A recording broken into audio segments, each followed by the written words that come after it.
68번째 생일날 아침이었습니다. 창문으로 스며드는 아침 햇살이 유난히 따스하게 느껴지는 그런 날이었어요. 저는 다른 날보다 조금 일찍 일어나 몸단장을 했습니다. 옷장 깊숙이 넣어두었던 가장 아끼는 자색 빛깔의 외출복을 꺼내 입었죠. 남편을 일찍 여의고 아들 진우 하나만 보고 살아온 세월이었습니다. 시장 좌판에서 채소를 팔고 밤에는 남의 식당 허드렛 일을 하며 악착같이 돈을 모아 아들 대학까지 가르쳤습니다. 그 아들이 장가를 가고 이제는 어엿한 가정을 꾸려 제 생일을 챙기러 온다고 하니 제 고생이 헛되지 않았다는 생각에 마음이 절로 뿌듯해졌어요. 어머니, 저희 점심때쯤 도착할 것 같아요. 맛있는 거 해 드실 생각 마시고 그냥 편히 계세요. 저희가 다 사갈게요. 오전부터 걸려온 아들의 목소리는 언제 들어도 듬직했습니다. 하지만 저는 아들의 말을 듣는 둥 마는 둥 아침부터 부엌에서 분주하게 움직였죠. 아들이 좋아하는 잡채를 만들고 며느리 은지가 잘 먹던 소고기 뭇국을 끓였습니다. 며느리라고는 하지만 제게는 딸이나 마찬가지였어요. 싹싹하고 애교 많은 은지가 처음 인사 오던 날, 이제 우리 집안에도 웃음꽃이 피겠구나 싶어 얼마나 기뻤는지 모릅니다. 결혼한 지 2년 아직 아이는 없었지만 두 사람이 알콩달콩 사는 모습을 보는 것만으로도 제게는 큰 행복이었지요. 점심시간이 조금 지나 현관문 비밀번호 누르는 소리와 함께 어머니, 저희 왔어요. 하는 우렁찬 아들의 목소리가 들렸습니다. 저는 버선발로 뛰어나가 아들 내외를 맞았어요. 어서 와라. 길 막히지는 않았고? 네, 어머니. 주말인데도 웬일로 차가 안 막히더라고요. 어머니, 생신 축하드려요.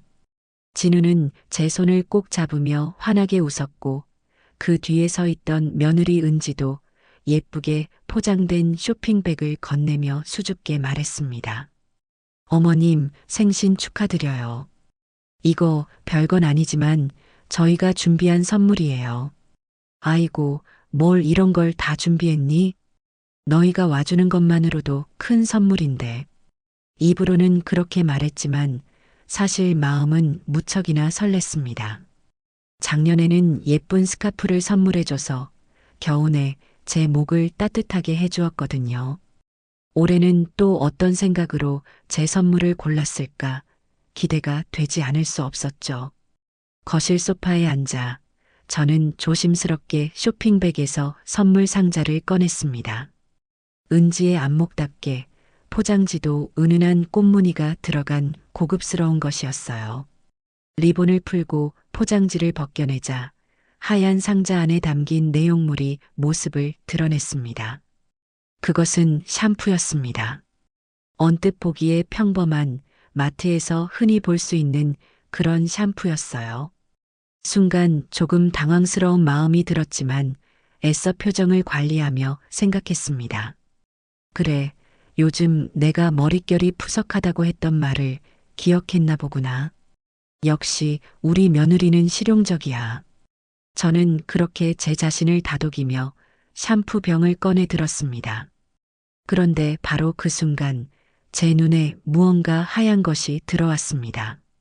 샴푸병 뒷면에 아주 선명하게 붙어 있는 가격표였어요. 제 눈을 의심했습니다. 흐릿한 눈을 몇 번이고 비비고 다시 보았지만 그 숫자는 변하지 않았습니다. 하얀 종이 위에 검은색 잉크로 또렷하게 찍힌 숫자 2,000원. 순간 세상의 모든 소리가 사라지는 듯 했습니다. 제 심장이 바닥으로 쿵 하고 떨어지는 기분이었어요. 2만 원도 20만 원도 아닌 단돈 2,000원. 그것도 가격표조차 떼지 않은 샴푸. 이것은 실수가 아니었습니다.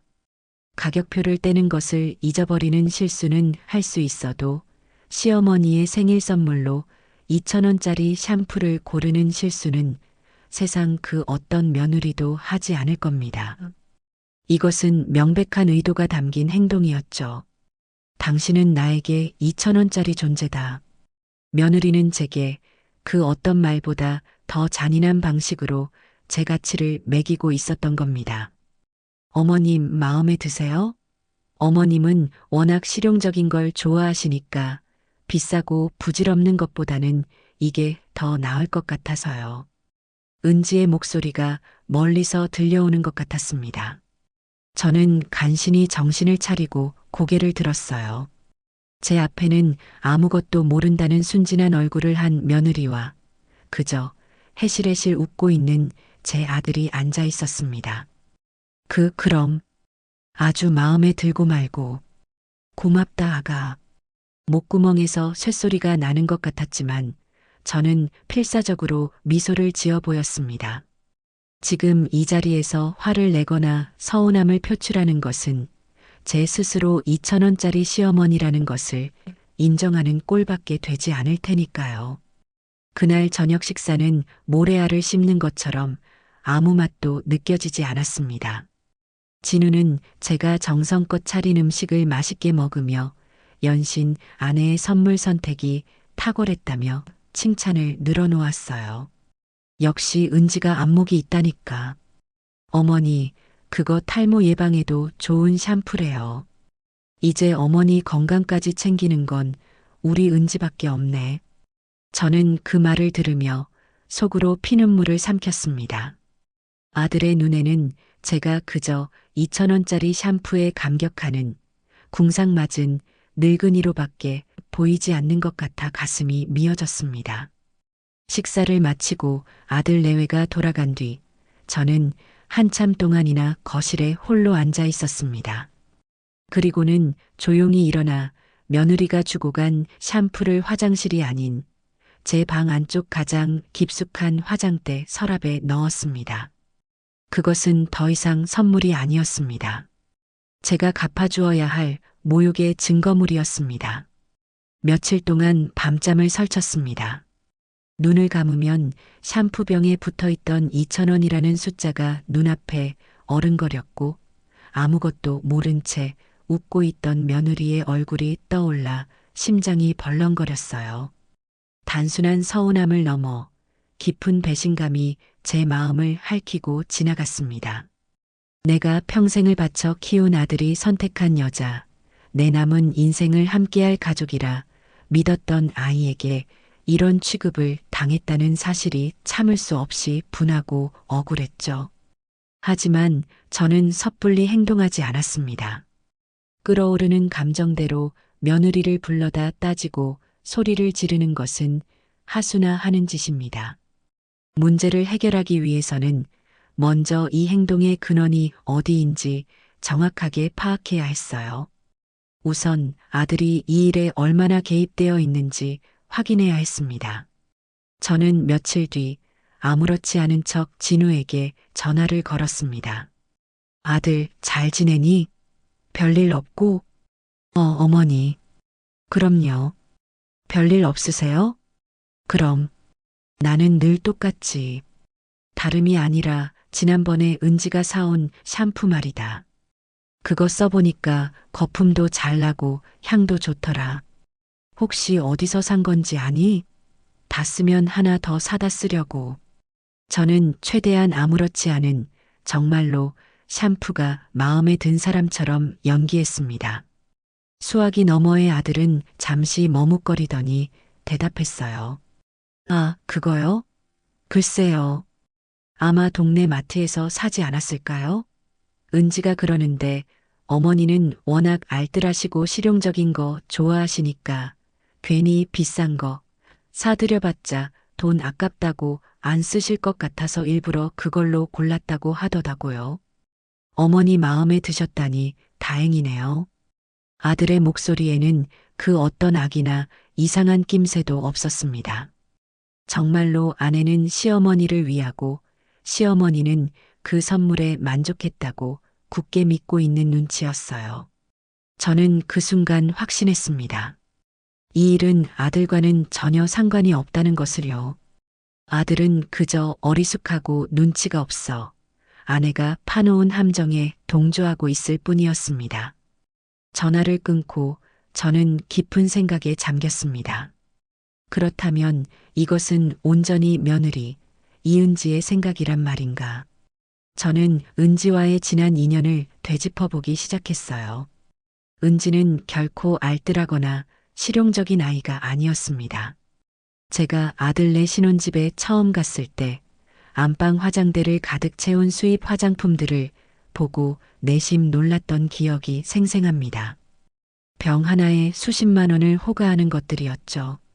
얼마 전에는 백화점에 갔다가 은지가 친구들과 점심을 먹고 나오는 모습을 우연히 본 적이 있었습니다.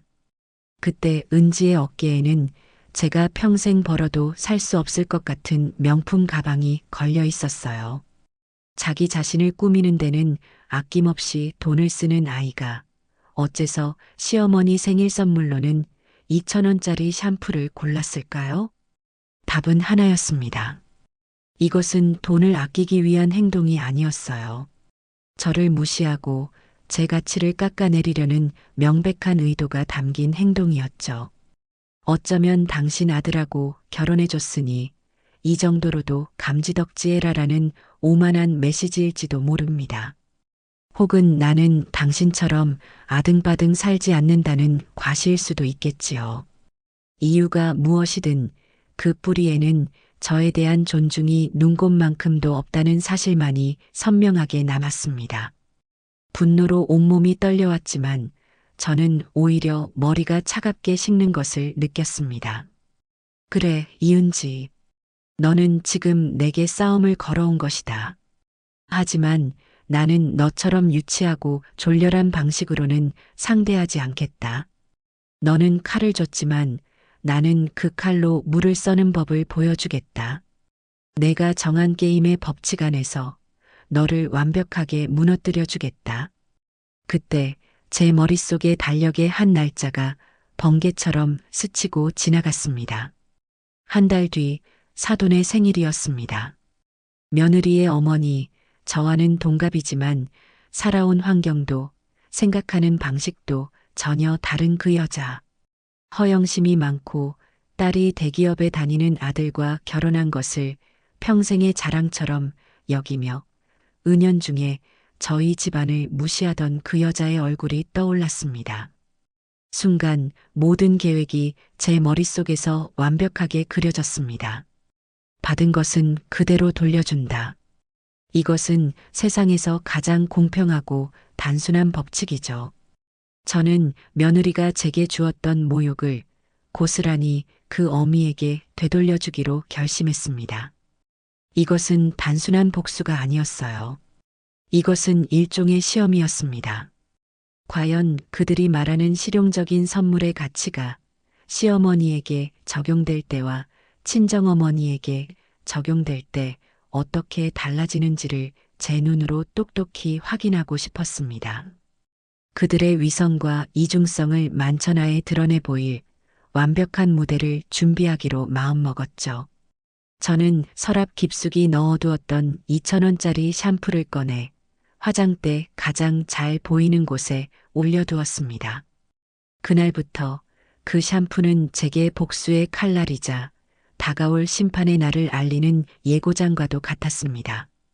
한 달이라는 시간은 제게 결코 길지 않았습니다. 오히려 제 계획을 더욱 정교하게 다듬을 수 있는 귀중한 시간이었죠. 저는 그동안 며느리에게 아무런 내색도 하지 않았습니다. 주말마다 걸려오는 안부 전화에도 평소처럼 다정하게 대했고, 어머니, 샴푸는 잘 쓰고 계세요?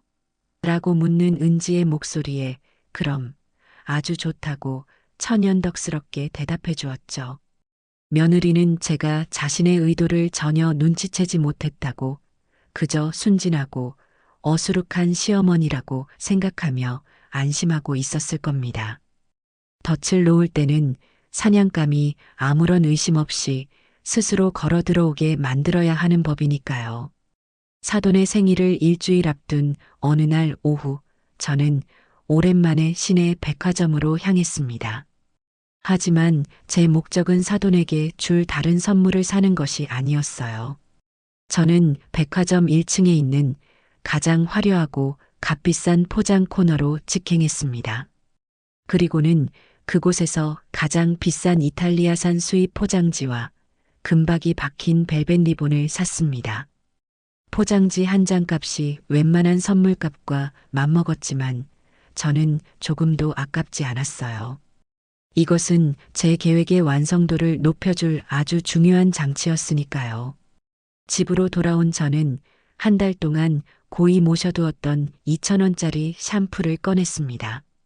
그리고는 한치의 오차도 없이 마치 전문 포장사가 된 것처럼 정성껏 그 샴푸를 포장하기 시작했어요. 번쩍이는 금색 포장지에 쌓여 탐스러운 와인색 리본으로 마무리된 2,000원짜리 샴푸는 겉보기에는 수십만 원짜리 고급 화장품 세트처럼 보였습니다. 그 우스꽝스러운 부조화에 저도 모르게 실소가 터져나왔죠. 그래, 너희들이 그토록 중요하게 여기는 거치레와 포장, 내가 아주 제대로 한번 보여주마. 저는 정성껏 쓴 생일 축하 카드와 함께 이 기막힌 선물을 쇼핑백에 담았습니다. 드디어 사돈의 생일 잔치가 열리는 날이 밝았습니다. 장소는 강남에 있는 고급 한정식 집의 가장 큰 룸이었습니다. 약속된 시간에 맞춰 안으로 들어서자 이미 잔치는 한창 무르익고 있었어요.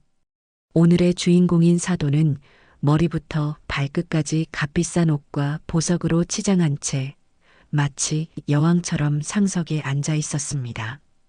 그 주변으로는 이미 도착한 하객들이 건넨 명품 쇼핑백들이 산처럼 쌓여 있었죠. 제 며느리 은지는 어머니 옆에 바짝 붙어 앉아 사람들의 축하 인사에 상기된 얼굴로 답하며 시중을 들고 있었습니다.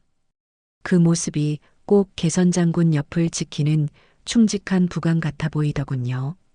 제가 들어서는 것을 본 은지가 잠시 흠칫하는 듯 했지만 이내 달려와 저를 반갑게 맞았습니다. 어머님 오셨어요. 길이 많이 막혔죠? 이쪽으로 앉으세요. 저는 아무렇지 않게 웃으며 은지의 안내를 받아 자리에 앉았습니다. 사돈은 저를 흘끗 보더니 입에 발린 인사를 건넸어요. 어유 사부인 바쁘신데 와주셔서 감사해요. 무슨 말씀을요? 사돈 생신인데 당연히 와야죠. 다시 한번 축하드립니다. 그렇게 저희 사이에는 짧고 어색한 인사가 오갔습니다. 식사가 시작되고 사람들은 돌아가며 사돈에게 준비한 선물을 건네기 시작했습니다. 명품 지갑, 고급 와인 세트, 백화점 상품권, 하나같이 값비가 나가는 물건들이었고 사돈은 선물이 공개될 때마다 소녀처럼 호들갑을 떨며 기쁨을 감추지 못했어요. 드디어 제 차례가 되었습니다. 제가 쇼핑백을 들고 일어서자 모든 사람들의 시선이 제게로 쏠렸습니다. 저는 천천히 사돈 앞으로 다가가 가장 공손하고 환한 미소를 지으며 쇼핑백을 건넸습니다. 사돈, 변변치 않지만 제 성의입니다. 생신 진심으로 축하드려요. 사돈은 제가 건넨 쇼핑백의 화려한 포장지를 보고 눈을 동그랗게 떴습니다. 어머나 세상에, 사부인, 이렇게까지 신경 쓰실 필요 없었는데 포장지가 너무 예뻐서 뜯기 아까울 정도네요. 사돈은 연신 감탄하며 마치 보물을 다루듯 조심스럽게 리본을 풀기 시작했습니다. 주변 사람들도 우와, 대체 뭐길래 포장부터가 저렇게 고급스러워? 엄청 비싼 건가 바라며 수군거렸죠. 며느리 은지의 얼굴에도 뿌듯함과 기대감이 어리는 것이 보였습니다. 아마 속으로는 우리 엄마 생일이라고 시어머니가 드디어 정신을 차리고 비싼 선물을 사왔구나라고 생각하고 있었을 겁니다. 마침내 금색 포장지가 벗겨지고 하얀 상자 안의 내용물이 모습을 드러냈습니다. 바로 그 샴푸였습니다. 제가 한 달 전 은지에게서 받았던 바로 그 2,000원짜리 샴푸. 순간 시끄럽던 룸 안에 거짓말처럼 정적이 흘렀습니다. 사돈의 얼굴에서 미소가 사라졌습니다. 그녀는 샴푸병을 꺼내 들고 몇 번이고 앞뒤를 돌려보았어요. 그러다 마침내 병 뒷면에 선명하게 붙어 있는 2,000원이라는 가격표를 발견했습니다. 사돈의 얼굴이 하얗게 질리는가 싶더니 이내 시뻘겋게 달아오르기 시작했습니다. 손을 부들부들 떠는 모습이 금방이라도 뒷목을 잡고 쓰러질 것만 같았죠. 옆에서 그 광경을 지켜보던 며느리 은지는 마치 망치로 머리를 한 대 맞은 사람처럼 충격받은 얼굴로 굳어버렸습니다. 잔칫집의 화기애애했던 분위기는 순식간에 살얼음판처럼 차갑게 얼어붙었습니다. 그 숨막히는 정적 속에서 저는 여전히 가장 온화하고 자애로운 미소를 띤 채 사돈을 바라보고 있었습니다. 그날 밤 집으로 돌아와 제 옷도 갈아입기 전이었습니다. 요란하게 울리는 전화벨 소리에 저는 올 것이 왔구나 싶었죠. 발신자 이름은 내 아들이었습니다. 저는 잠시 숨을 고르고 최대한 아무렇지 않은 목소리로 전화를 받았습니다. 여보세요? 어머니, 지금 제정신이세요? 수화기 너머에서는 아들의 격앙된 목소리가 터져나왔습니다. 평소에 저에게 언성 한번 높인 적 없던 아들이었기에 그 분노의 크기가 얼마나 큰지 짐작할 수 있었죠. 아니, 어떻게 그럴 수가 있어요. 오늘 장모님 생신잔치 아주 망쳐놓으셨더군요. 그게 대체 무슨 경우 없는 행동이에요? 아들은 다짜고짜 저를 몰아붙였습니다. 아마 한정식 집에서 돌아오는 차 안에서 아내와 장모에게 단단히 시달림을 당한 모양이었습니다. 그들의 일방적인 이야기만 듣고 저를 천하의 몹쓸 시어머니로 만들어버린 아들에게 서운한 마음이 들었지만 저는 지금 감정에 휩쓸려서는 안 된다고 생각했습니다. 진우야, 일단 진정하고 말하렴. 내가 뭘 그렇게 잘못했니? 뭘 잘못했냐고요? 어머니가 주신 그 샴푸요. 장모님이 얼마나 황당해 하시고 은지가 얼마나 민망해 했는지 아세요? 모인 친척들 앞에서 저희 집안 아주 우스운 꼴 됐다고요. 아들의 원망 섞인 목소리가 제 가슴에 비수처럼 꽂혔습니다. 하지만 저는 조금도 흔들리지 않고 아주 차분하고 논리적으로 되물었습니다. 그래, 그게 그렇게 망신스러운 일이었구나. 그런데 아들, 이상하지 않니? 뭐가 이상하다는 말씀이세요? 한 달 전에 내 아내가 내 생일 선물로 똑같은 샴푸를 주었잖니. 가격표까지 붙은 걸로. 그때 너는 내 아내의 선택이 아주 실용적이고 현명했다고 칭찬했었어. 그런데 어째서 똑같은 선물이 내가 받으면 실용적인 선물이 되고 내 장모님이 받으면 망신스러운 모욕이 되는 걸까? 나는 그 이유가 정말로 궁금하구나. 제 말에 아들은 순간 말문이 막힌 듯 아무 대답도 하지 못했습니다. 수화기 너머로 거친 숨소리만 들려왔죠. 그는 미처 거기까지는 생각해보지 못했던 겁니다. 그저 아내와 장모가 화를 내니 그들의 감정에 동조해 저를 비난하기에만 바빴던 것이죠. 저는 그 짧은 침묵의 순간을 놓치지 않고 쐐기를 박았습니다. 나는 내 아내가 정한 규칙을 따랐을 뿐이다. 우리 집안의 며느리가 시어머니에게 2,000원짜리 샴푸를 선물하는 것이 괜찮은 일이라면 그 집안의 사돈 역시 똑같은 선물을 받아도 괜찮아야 하는 것 아니겠니? 나는 그저 내 아내에게 역지사지라는 아주 간단한 가르침을 주었을 뿐이야. 이만 끊겠다. 저는 제 할 말만 하고 미련 없이 전화를 끊어버렸습니다. 아들은 아마 밤새도록 제가 던진 질문의 의미를 곱씹으며 혼란스러워했겠죠. 그리고 며칠 뒤 예상대로 며느리 은지가 잔뜩 굳은 얼굴로 저를 찾아왔습니다. 현관문을 열어주자 그녀는 거실 소파에 앉자마자 따지듯 입을 열었어요. 어머님, 저한테 불만 있으시면 그냥 저한테 말씀하시지. 어떻게 저희 엄마한테 그런 식으로 복수하실 수가 있어요? 저는 조용히 며느리의 맞은편에 앉아 그녀의 눈을 똑바로 쳐다보며 말했습니다. 복수라니. 나는 복수한 적 없다. 나는 그저 너가 내게 보여준 정성을 너희 어머니께도 똑같이 보여드렸을 뿐인데 말장난하지 마세요.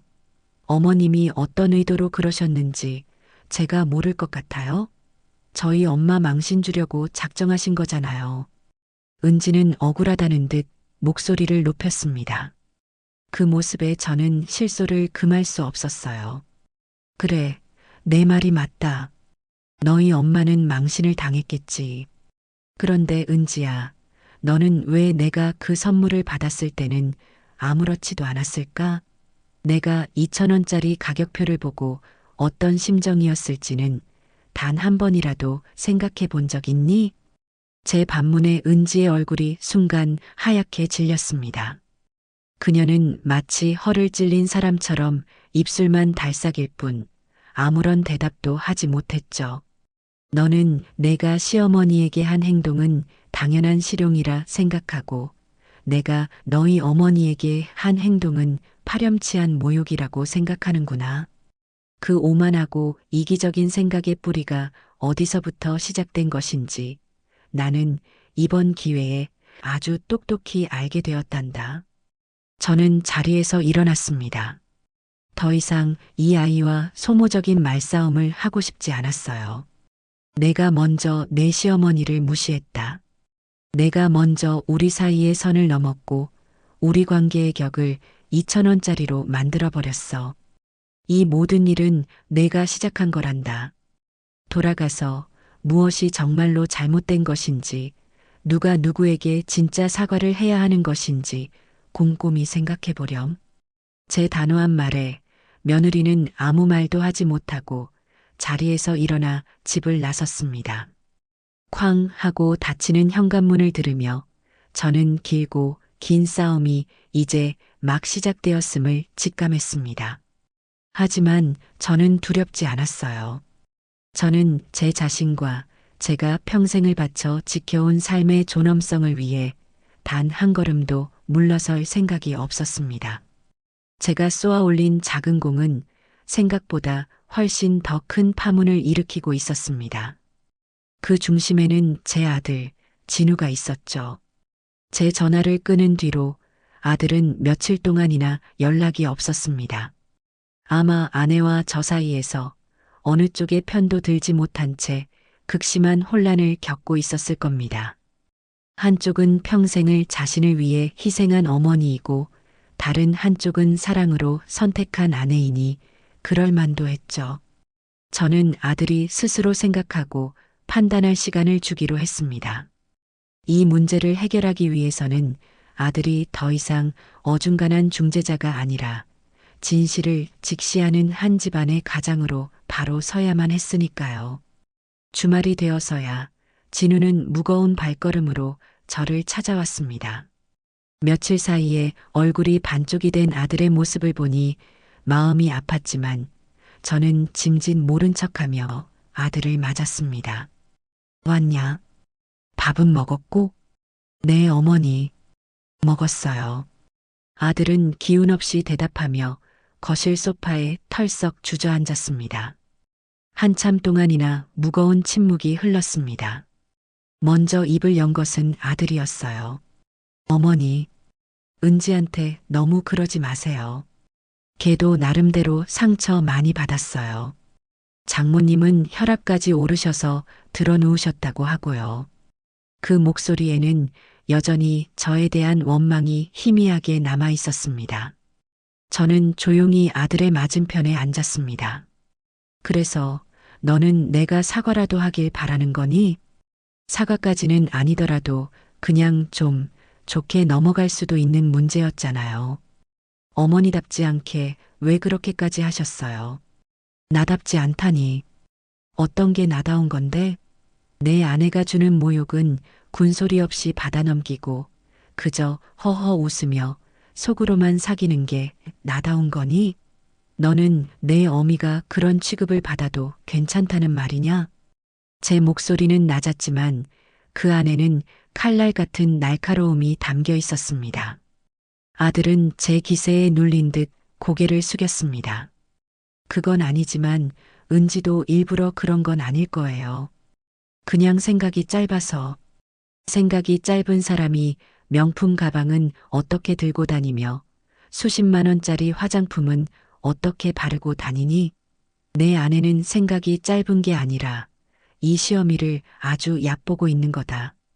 너는 내 아내의 그 오만함을 바로잡아줄 생각은 안 하고 그저 내게 덮어놓고 참으라고만 하는구나. 내가 너를 그렇게 유약하게 키우지는 않았을 텐데. 제 질책에 아들은 아무 말도 하지 못했습니다. 그저 깊은 한숨만 내쉴 뿐이었죠. 바로 그때였습니다. 아들의 눈빛이 거실 한쪽 낡은 장식장 위에 놓인 사진 액자를 향하는 것을 보았습니다. 그 속에는 까까머리 중학생인 진우가 하얀 운동화를 신고 환하게 웃고 있는 사진이 담겨 있었죠. 저 사진을 찍던 날이 생생하게 떠올랐습니다. 남편이 세상을 떠나고 처음으로 맞았던 진우의 생일이었어요. 당시 저는 식당 허드렛일로 하루 벌어 하루 먹고 살던 시절이라 메이커 운동화는커녕 변변한 생일 케이크 하나 사줄 형편이 못 되었습니다. 하지만 진우는 철없이 친구들이 신는 하얀 메이커 운동화가 갖고 싶다고 노래를 불렀죠. 저는 그 운동화를 사주기 위해 한 달 동안 매일같이 2시간씩 일찍 출근해 식당 주방 바닥을 닦았습니다.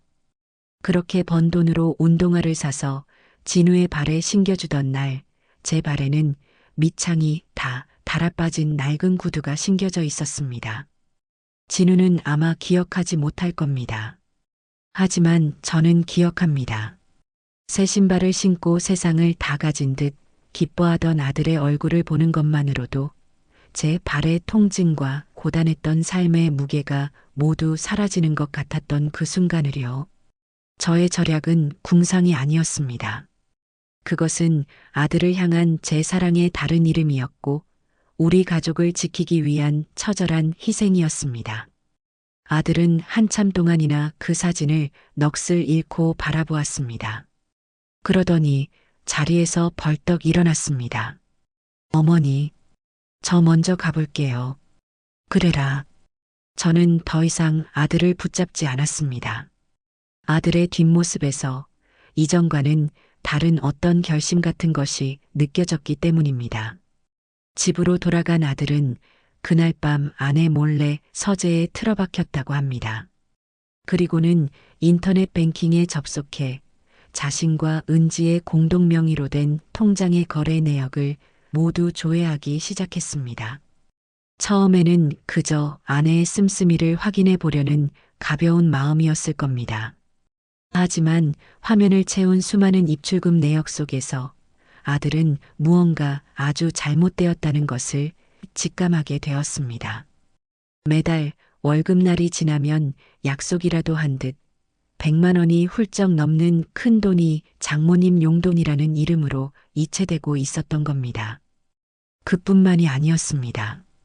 백화점, 고급 레스토랑, 피부과 등에서 아내의 카드로 결제된 내역들이 수두룩했고 그 금액은 두 사람의 수입으로는 감당하기 벅찬 수준이었습니다. 아들은 그제야 깨달았습니다. 아내의 실용적인 선물 뒤에 아주 거대하고 추악한 진실이 숨겨져 있었다는 것을요. 아들의 혼란은 이제 서서히 분노와 배신감으로 바뀌어가고 있었습니다. 아들이 집안에서 벌어지고 있는 경제적 진실을 마주하며 충격에 빠져 있을 무렵 저 역시 밖에서 이 사건의 배후를 추적하고 있었습니다.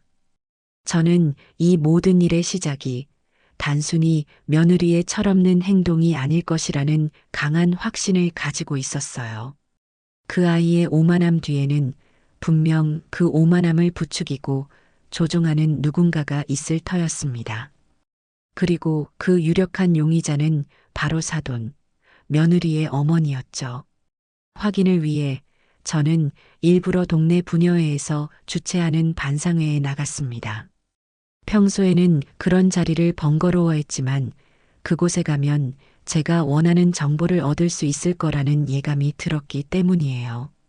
아니나 다를까 반상회가 끝나고 삼삼오오 모여 커피를 마시는 자리에서 사돈과 같은 아파트 단지에 사는 김 여사를 만날 수 있었습니다. 그녀는 소문이라면 동네에서 가장 빠삭한 사람이었죠. 저는 자연스럽게 대화를 유도했습니다. 김 여사, 잘 지냈어요? 아들네 집이랑 가까이 사니 얼마나 좋아. 어머, 성자 씨. 오랜만이네. 좋기는 뭐가 좋아요. 사돈이 하도 유난을 떨어야 말이지. 김 여사는 기다렸다는 듯 입을 열었습니다. 저는 속으로 쾌재를 부르며 아무것도 모른다는 듯 순진하게 물었죠. 왜? 사돈이 뭐라 그래요? 말도 마요. 맨날 자기 딸이 얼마나 잘났고 사위가 얼마나 듬직한지 자랑하느라 정신이 없다니까. 그러면서 은근히 성자씨네 집안은 무시하는 거 알아요? 무시하다니. 그럴 리가요. 아니라니까. 지난번에도 경로당에서 그러더라고. 우리 사부인은 평생 고생만 하셔서 돈 쓸 줄을 잘 모르신다면서 비싼 거 해드려봤자 그 가치도 모르시고 오히려 돈 아깝다고 불편해하시니 그냥 값싸고 실용적인 걸로 챙겨다리는 게 진짜 효도다고 어찌나 떠들고 다니던지. 듣는 내가 다 민망했다니까. 김 여사의 말을 듣는 순간 제 머릿속에 모든 퍼즐 조각들이 완벽하게 맞춰졌습니다.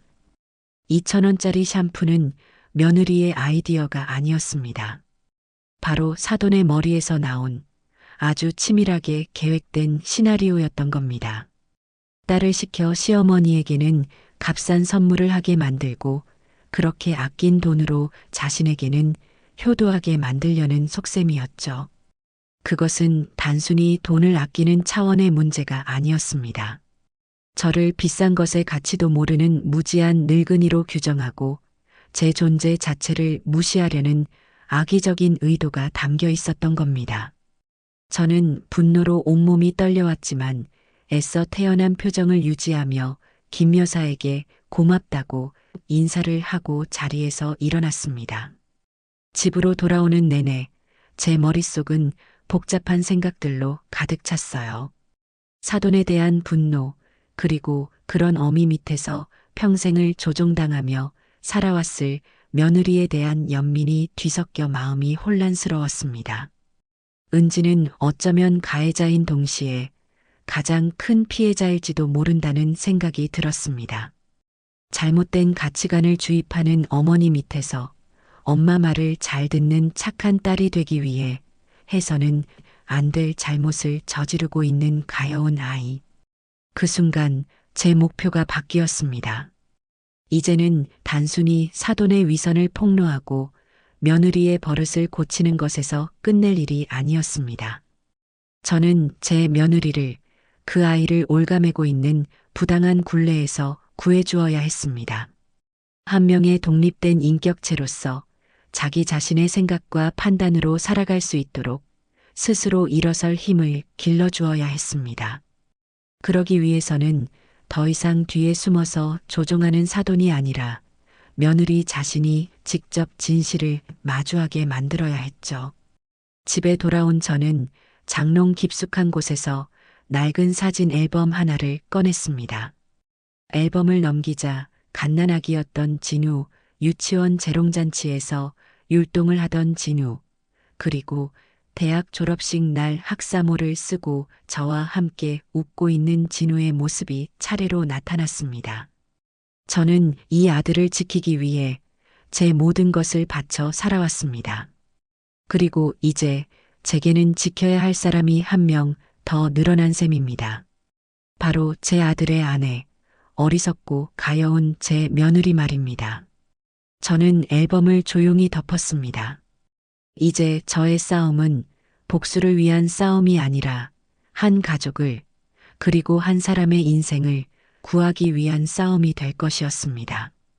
그리고 그 싸움에서 저는 반드시 이겨야만 했습니다.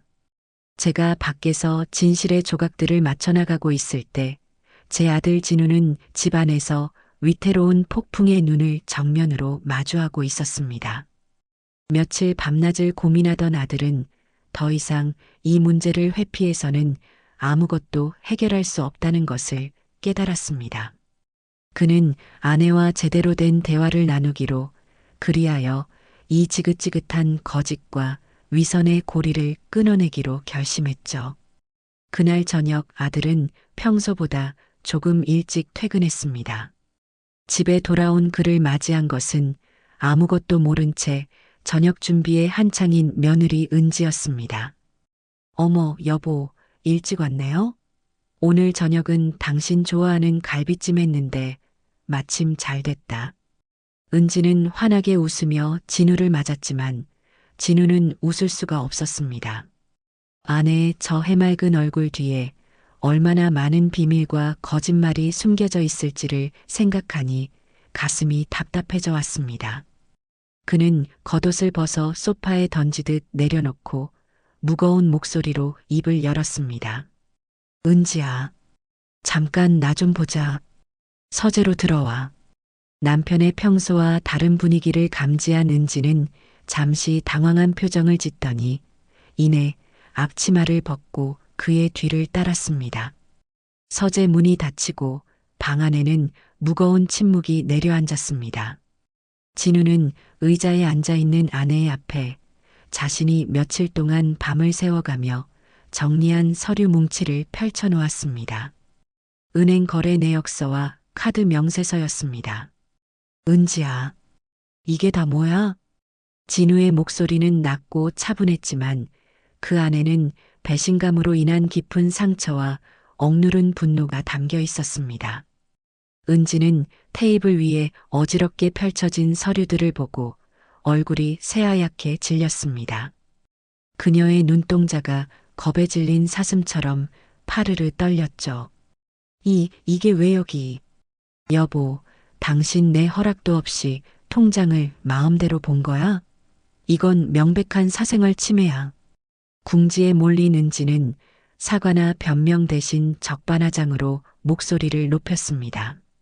어떻게든 이 위기만 넘기면 된다고 생각했겠지요. 하지만 진우는 더 이상 예전의 유약한 남편이 아니었습니다. 사생활 침해? 우리 두 사람의 미래를 위해 함께 모으는 공동생활비 통장이 언제부터 너만의 사생활이 된 거지? 그리고 지금 중요한 건 내가 통장을 봤다는 사실이 아니잖아. 내가 묻고 있는 건 이거야. 매달 월급날만 되면 약속이라도 한 것처럼 장모님께 보내는 이 큰 돈들, 그리고 우리가 버는 돈으로는 도저히 감당할 수 없는 이 카드값들. 대체 어떻게 된 건지 나한테 솔직하게 설명해봐. 진우의 냉정한 추궁에 은지는 필사적으로 변명을 늘어놓기 시작했습니다. 그건 엄마가 요즘 좀 힘드셔서 내가 용돈을 드린 거야. 당신한테 미리 말 못한 건 미안하지만 그게 그렇게 큰 잘못이야? 용돈? 매달 100만 원이 넘는 돈이 용돈이야? 그리고 장모님이 힘드시다는 분이 어떻게 매주 백화점 명품관을 드나들고 강남 피부과에서 수십만 원짜리 시술을 받으실 수 있지? 이것도 다 장모님이 힘드셔서 그런 거야? 아들은 카드 명세서의 특정 내역들을 손가락으로 짚으며 말했습니다. 은지는 이제 더 이상 둘러댈 말이 없는지 입술만 깨물고 있었습니다. 진우는 그런 아내를 보며 깊은 한숨을 내쉬더니 마지막 결정타를 날렸습니다. 좋아. 다른 건 다 그렇다고 치자. 그럼 이건 어떻게 설명할 건데? 아들은 달력을 가리켰습니다. 그리고는 한 달 전, 바로 제 생일이었던 날짜에 동그라미를 쳤습니다. 바로 이날이야. 당신이 우리 어머니 생신 선물로 2,000원짜리 샴푸를 산 바로 그날. 당신은 뭘 했는지 알아? 청담동에 있는 편집샵에서 50만 원짜리 원피스를 샀더군. 이것도 한번 설명해봐, 은지야. 시어머니 선물 살 돈은 아까워서 2천 원짜리를 고른 사람이 어떻게 자기 옷 사는 데는 50만 원을 쓸 수가 있지? 이것도 당신 말대로 그냥 생각이 짧아서 저지른 실수였던 거야? 그 말이 은지의 마지막 방어벽을 와르르 무너뜨렸습니다.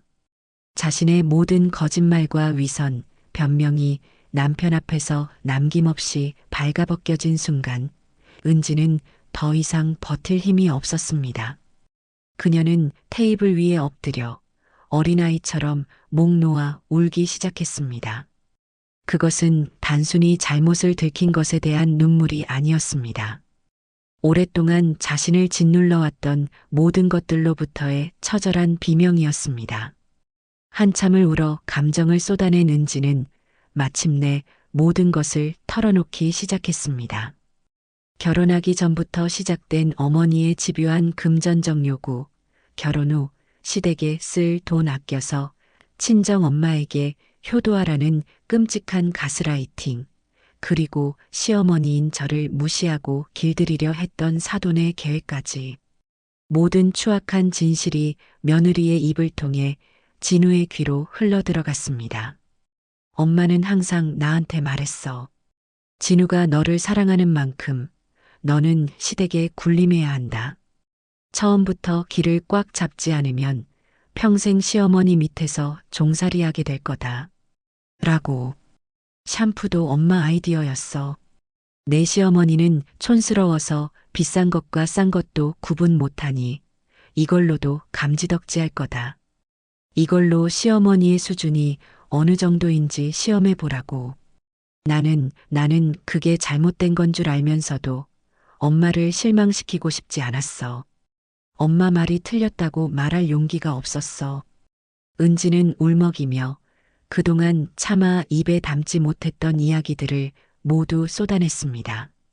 이야기를 모두 들은 진우는 불같이 타오르던 분노가 차갑게 식어내리는 것을 느꼈습니다. 대신 그 자리에는 아내에 대한 깊은 연민과 그런 아내의 고통을 전혀 알아주지 못했던 자기 자신에 대한 혐오감이 들어찼습니다.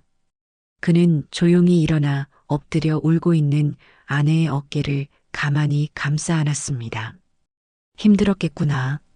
바보같이 왜 진작 나한테 말하지 않았어.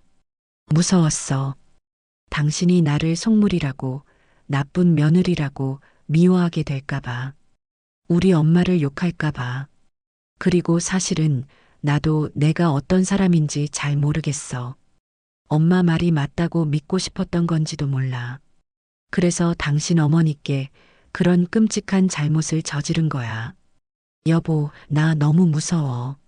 내가 우리 사이를, 우리 가족을 전부 다 망친 것 같아.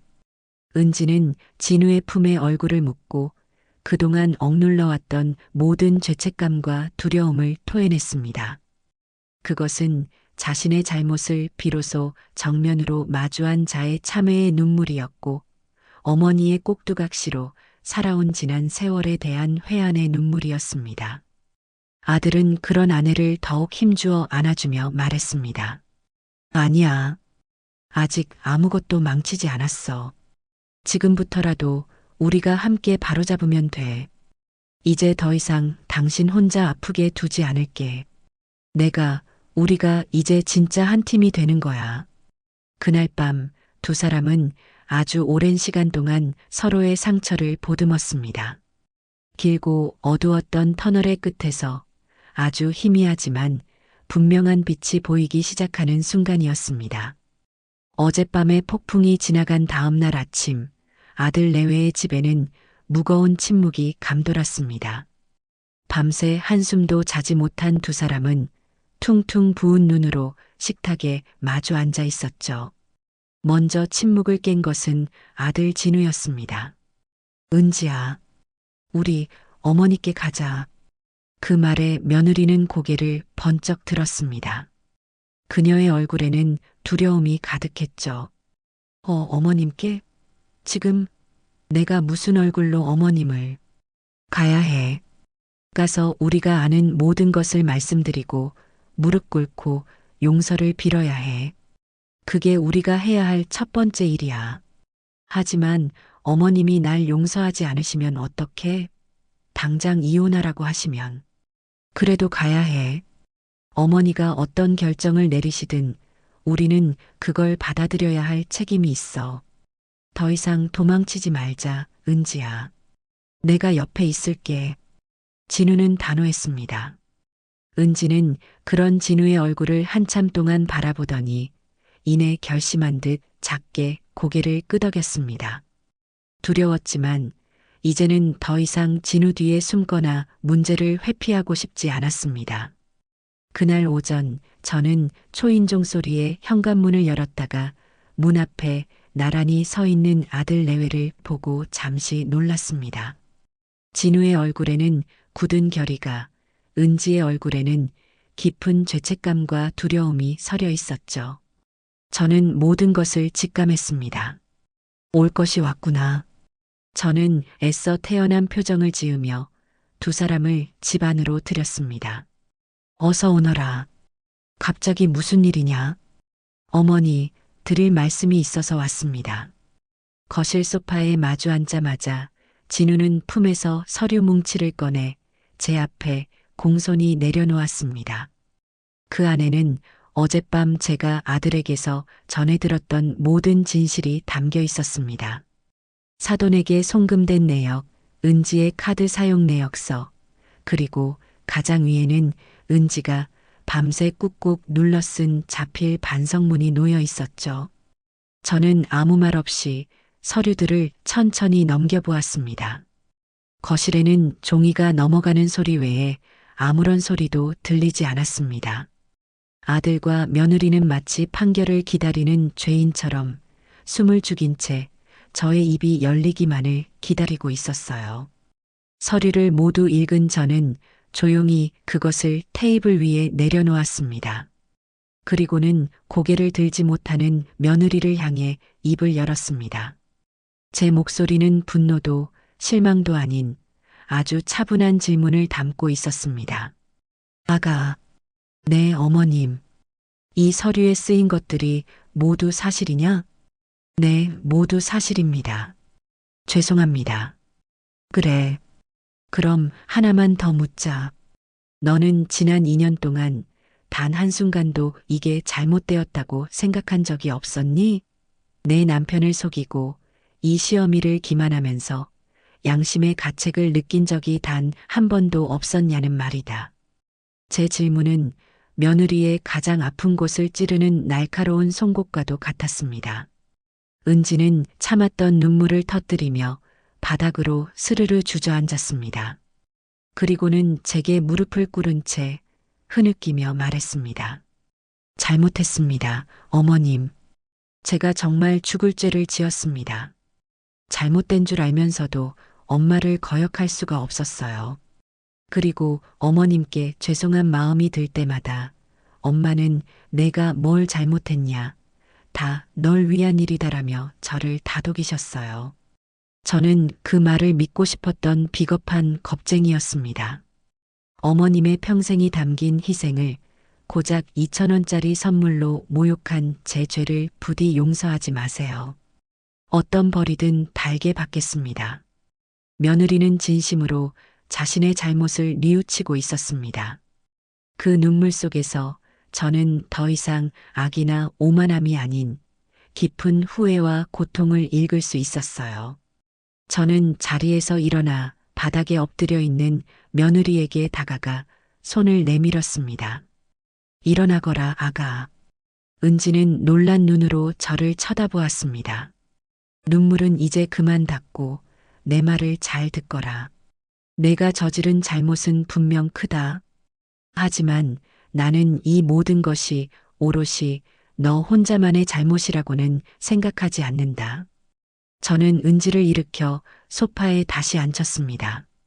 그리고는 며느리의 눈을 똑바로 바라보며 말했죠. 너는 사랑이라는 이름으로 너를 조종하고 효도라는 명목으로 너를 착취하는 어미 밑에서 자라왔다. 그것은 내가 선택한 것이 아니지. 그것은 일종의 감옥과도 같은 거야. 진짜 중요한 것은 내가 이제 그 감옥에서 스스로 걸어 나올 용기가 있느냐 하는 것이다.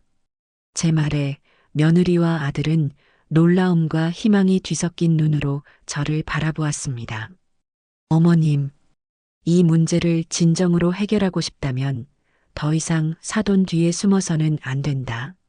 내 입으로 내 어머니의 잘못을 바로잡고 앞으로는 그 어떤 부당한 요구에도 따르지 않겠다고 당당하게 선언해야 해. 그것이 내가 이 집안의 며느리이자 진우의 아내로서 그리고 한 명의 독립된 어른으로서 가져야 할 책임이다. 할 수 있겠니? 제 질문에 은지는 더 이상 망설이지 않았습니다. 그녀는 눈물을 닦고 이전에는 볼 수 없었던 단호하고 강한 눈빛으로 고개를 끄덕였습니다. 네, 어머님. 할 수 있어요. 아니, 꼭 해낼게요. 더 이상 엄마의 인형으로 살고 싶지 않아요. 그 대답을 듣는 순간 저는 비로소 며느리를 제 진짜 가족으로 받아들일 수 있었습니다. 저는 그런 며느리의 손을 꼭 잡아주었고 제 아들 진우도 아내의 어깨를 든든하게 감싸주었죠. 그렇게 저희 세 사람은 새로운 동맹을 맺었습니다. 그것은 한 사람의 인생을 짓누르던 부당한 굴레를 끊어내고 무너진 가족을 바로 세우기 위한 거룩한 동맹이었습니다. 이제 모든 준비는 끝났습니다. 허영과 거짓으로 가득 찬 성을 무너뜨리고 그 폐허 속에서 우리 가족이 새롭게 태어날 심판의 날만이 저희를 기다리고 있었습니다. 우리 세 사람의 동맹이 맺어진 후 저희 집 거실은 비밀스러운 작전 본부가 되었습니다. 심판의 날을 위한 계획은 세워졌지만 가장 중요한 변수는 바로 며느리 은지의 마음이었습니다. 수십 년간 어머니의 그늘 아래서 살아온 아이가 과연 결정적인 순간에 맞설 용기를 낼 수 있을지 저는 그것이 가장 걱정되었죠. 그래서 저희는 실전과 같은 예행 연습을 시작했습니다. 자, 은지야. 내가 지금부터 내 엄마라고 생각해 보렴. 내가 너한테 전화를 걸어서 시어머니한테 사과를 받았으니 기분이 좋다며 호들갑을 떨 거야. 그러면서 은근슬쩍 너한테 비싼 식당을 예약하라고 압박하겠지. 그때 너는 어떻게 대답할 거니? 저는 일부러 사돈의 교활하고 간사한 말투를 흉내내며 며느리를 다그쳤습니다. 은지는 당황한 기색이 역력했죠. 엄마, 내가 알아서 할게. 그렇게 대답하면 안 돼. 옆에서 지켜보던 아들 진우가 나섰습니다. 그렇게 애매하게 대답하면 장모님은 당신이 여전히 자기 편이라고 생각하실 거야. 그리고 계속해서 당신을 조종하려 들겠지. 단호하지만 의심을 사지 않도록 연기해야 해. 이렇게 말해봐. 네, 엄마. 걱정 마세요. 제가 어머님께 잘 말씀드려서 엄마가 좋아할 만한 좋은 곳으로 모시라고 할게요. 라고. 아들은 어느새 든든한 아내의 조력자가 되어 있었습니다. 저희는 몇 번이고 상황을 가정하며 역할을 바꾸어 연습했습니다.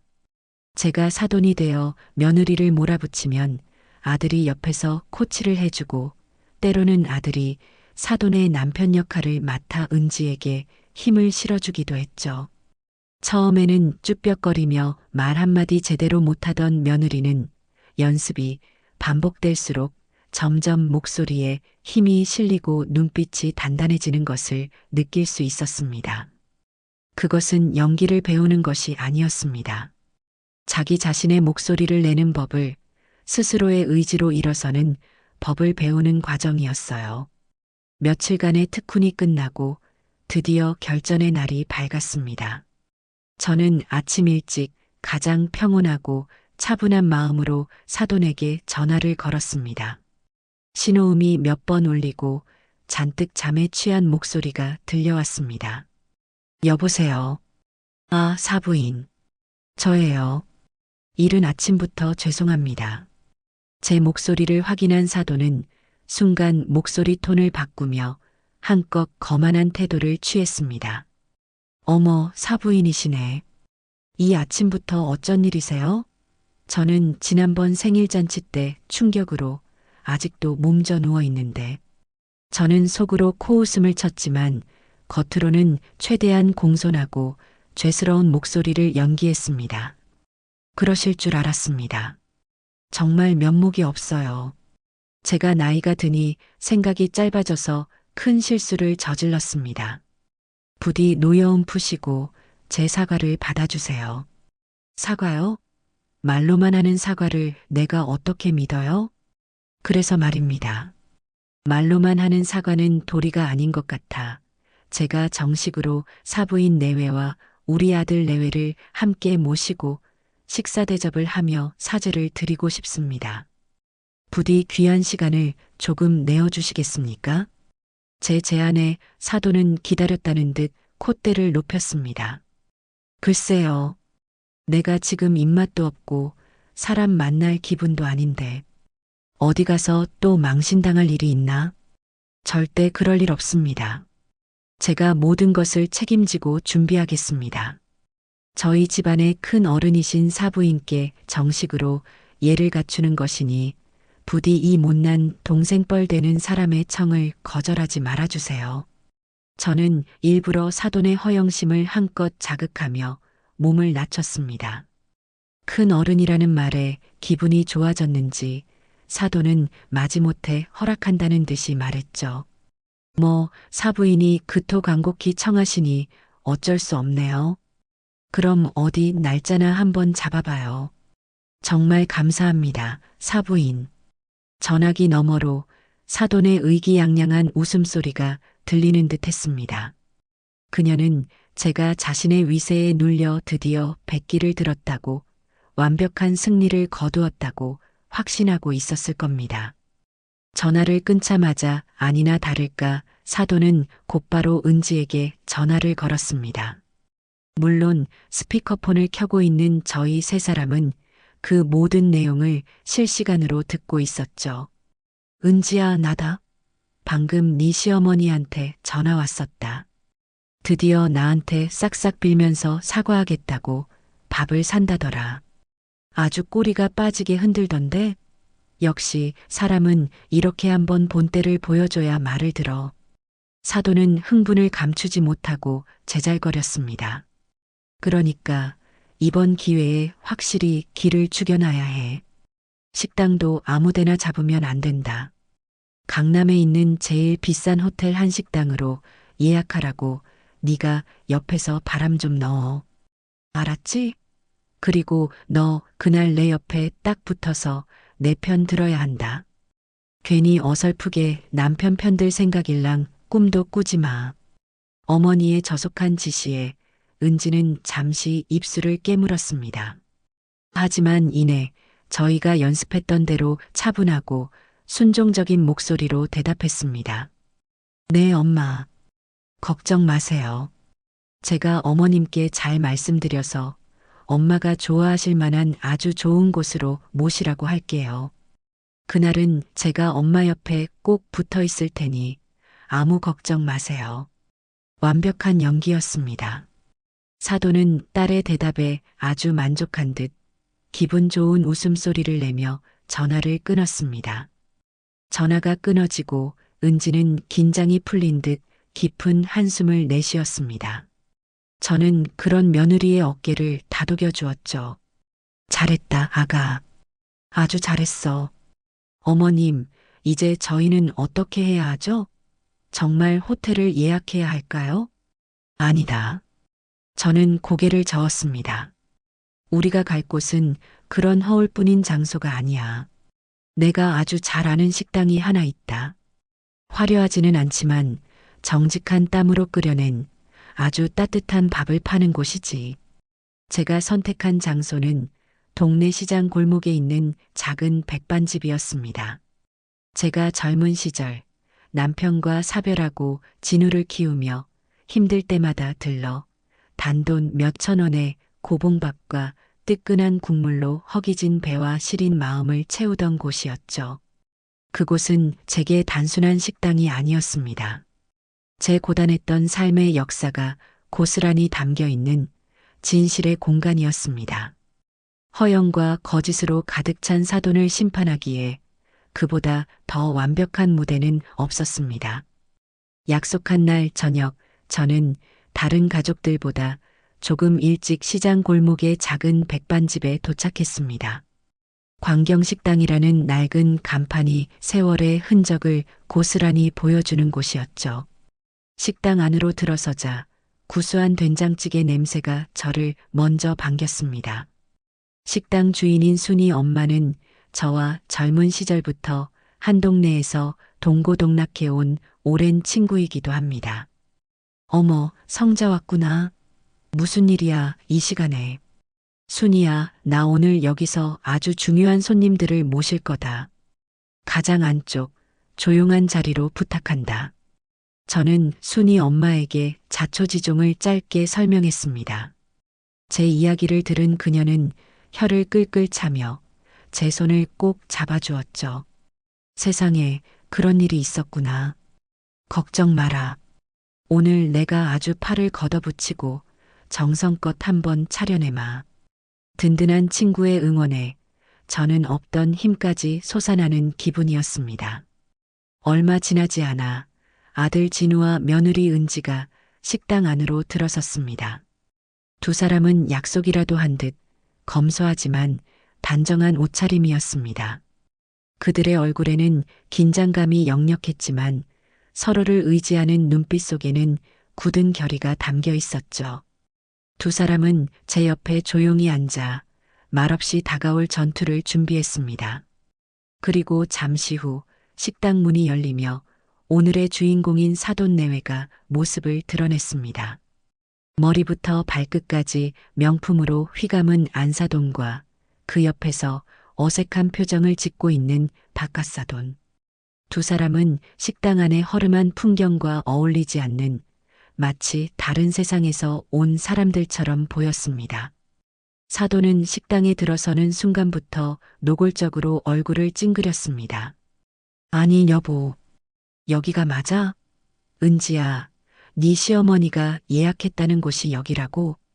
네 엄마, 여기가 음식이 아주 맛있다고. 맘만 있으면 다야? 이게 무슨 시장통도 아니고. 사부인, 정말 여기서 저를 대접하시겠다는 거예요? 제 체면도 좀 생각해 주셔야죠. 사돈은 저를 보자마자 대놓고 불만을 터뜨렸습니다. 저는 온화한 미소를 지으며 자리에서 일어나 그들을 맞았죠. 어머, 사부인 오셨어요. 아이고, 사돈 어른도요. 길이 많이 막혔죠?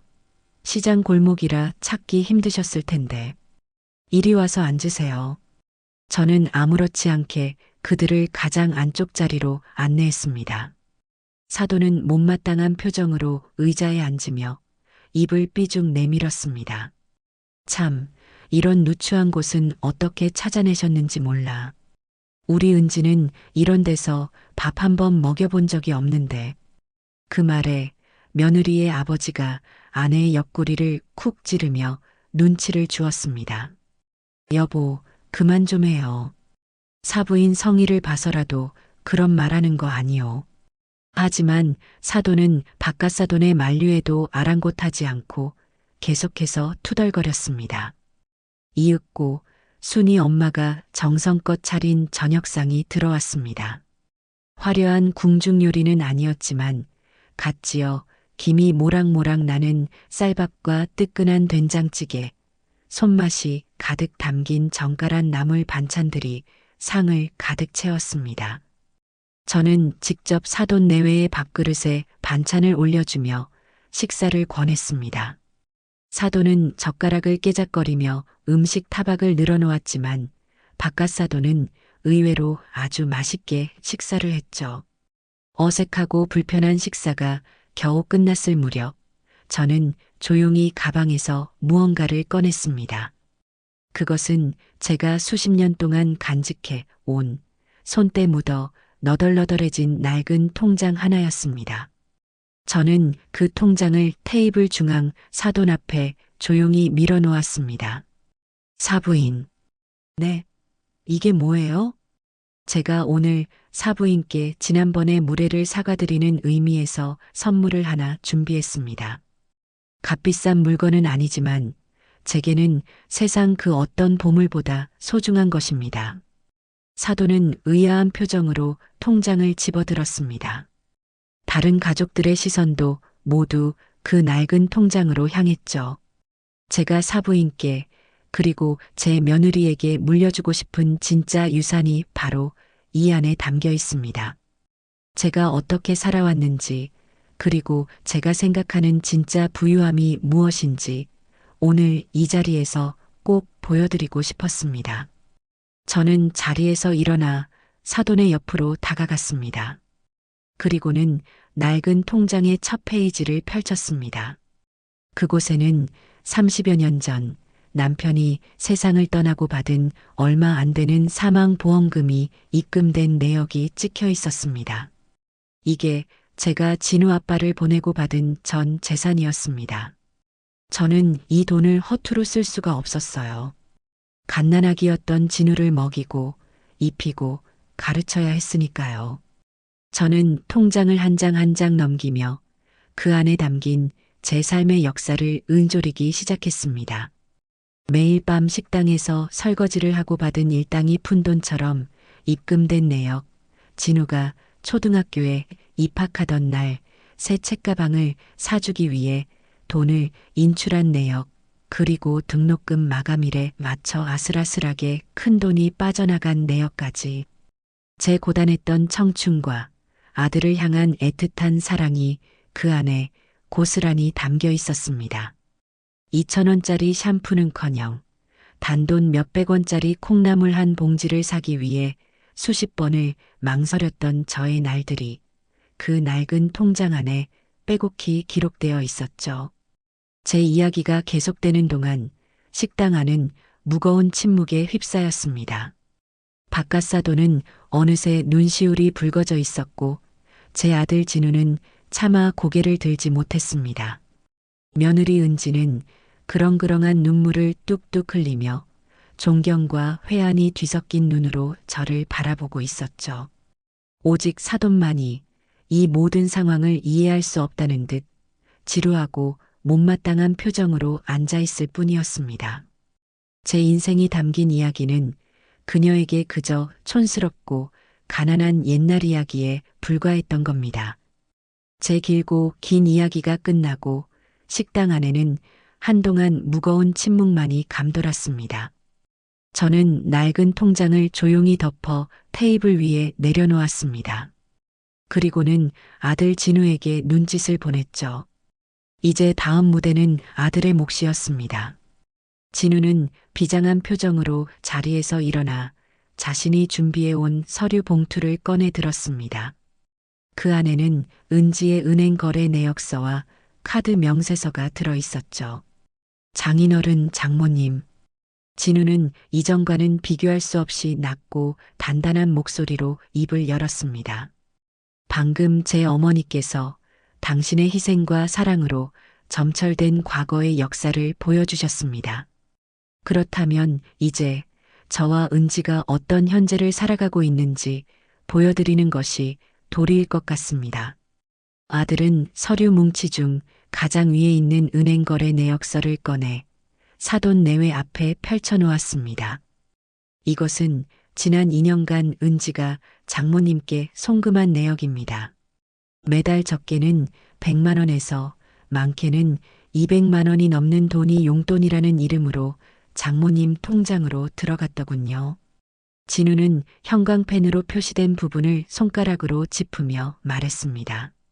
바깥 사돈은 서류를 받아들고 믿을 수 없다는 표정으로 그 내용을 들여다보았습니다. 그의 미간이 점점 굳어지기 시작했죠.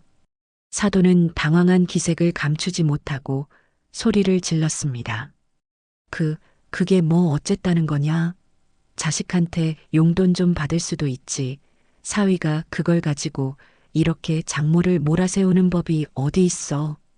물론 용돈은 받으실 수 있습니다. 하지만 장모님께서는 이 돈을 받으시면서 은지에게는 뭐라고 말씀하셨습니까? 시댁에는 돈 쓰는 거 아니다. 시어머니는 싼 것만 좋아하시니 대충 성의만 표시해라고 가르치지 않으셨습니까? 진우의 날카로운 반문에 사돈은 말문이 막힌 듯 입술만 파르르 떨었습니다. 진우는 멈추지 않았습니다.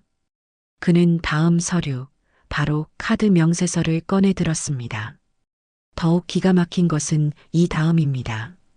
장모님께서는 은지에게 받은 돈으로 무엇을 하셨습니까? 아들은 카드 명세서의 내역들을 하나하나 큰 소리로 읽어 내려가기 시작했습니다. 지난달 15일 은지에게서 150만 원을 받으신 바로 다음 날 장모님께서는 백화점 명품관에서 280만 원짜리 핸드백을 구매하셨습니다. 저희 어머니 생신 일주일 전 은지에게 생활비가 부족하다며 돈을 받아가신 날에는 강남의 피부과에서 120만 원짜리 리프팅 시술을 받으셨더군요. 그리고 진우는 잠시 말을 멈추고 저를 한번 쳐다본 뒤 가장 결정적인 내역을 가리켰습니다. 저희 어머니 생신날 은지가 2,000원짜리 샴푸를 사들고 저희 집에 갔던 바로 그 시각 장모님께서는 은지의 카드로 미용실에서 30만 원짜리 헤어 클리닉을 받고 계셨습니다. 장인어른, 이게 과연 생활고에 시달리는 사람이 할 수 있는 씀씀이입니까? 모든 진실이 백일화에 드러나는 순간이었습니다. 박갓사돈은 충격으로 얼굴이 흑빛으로 변했습니다.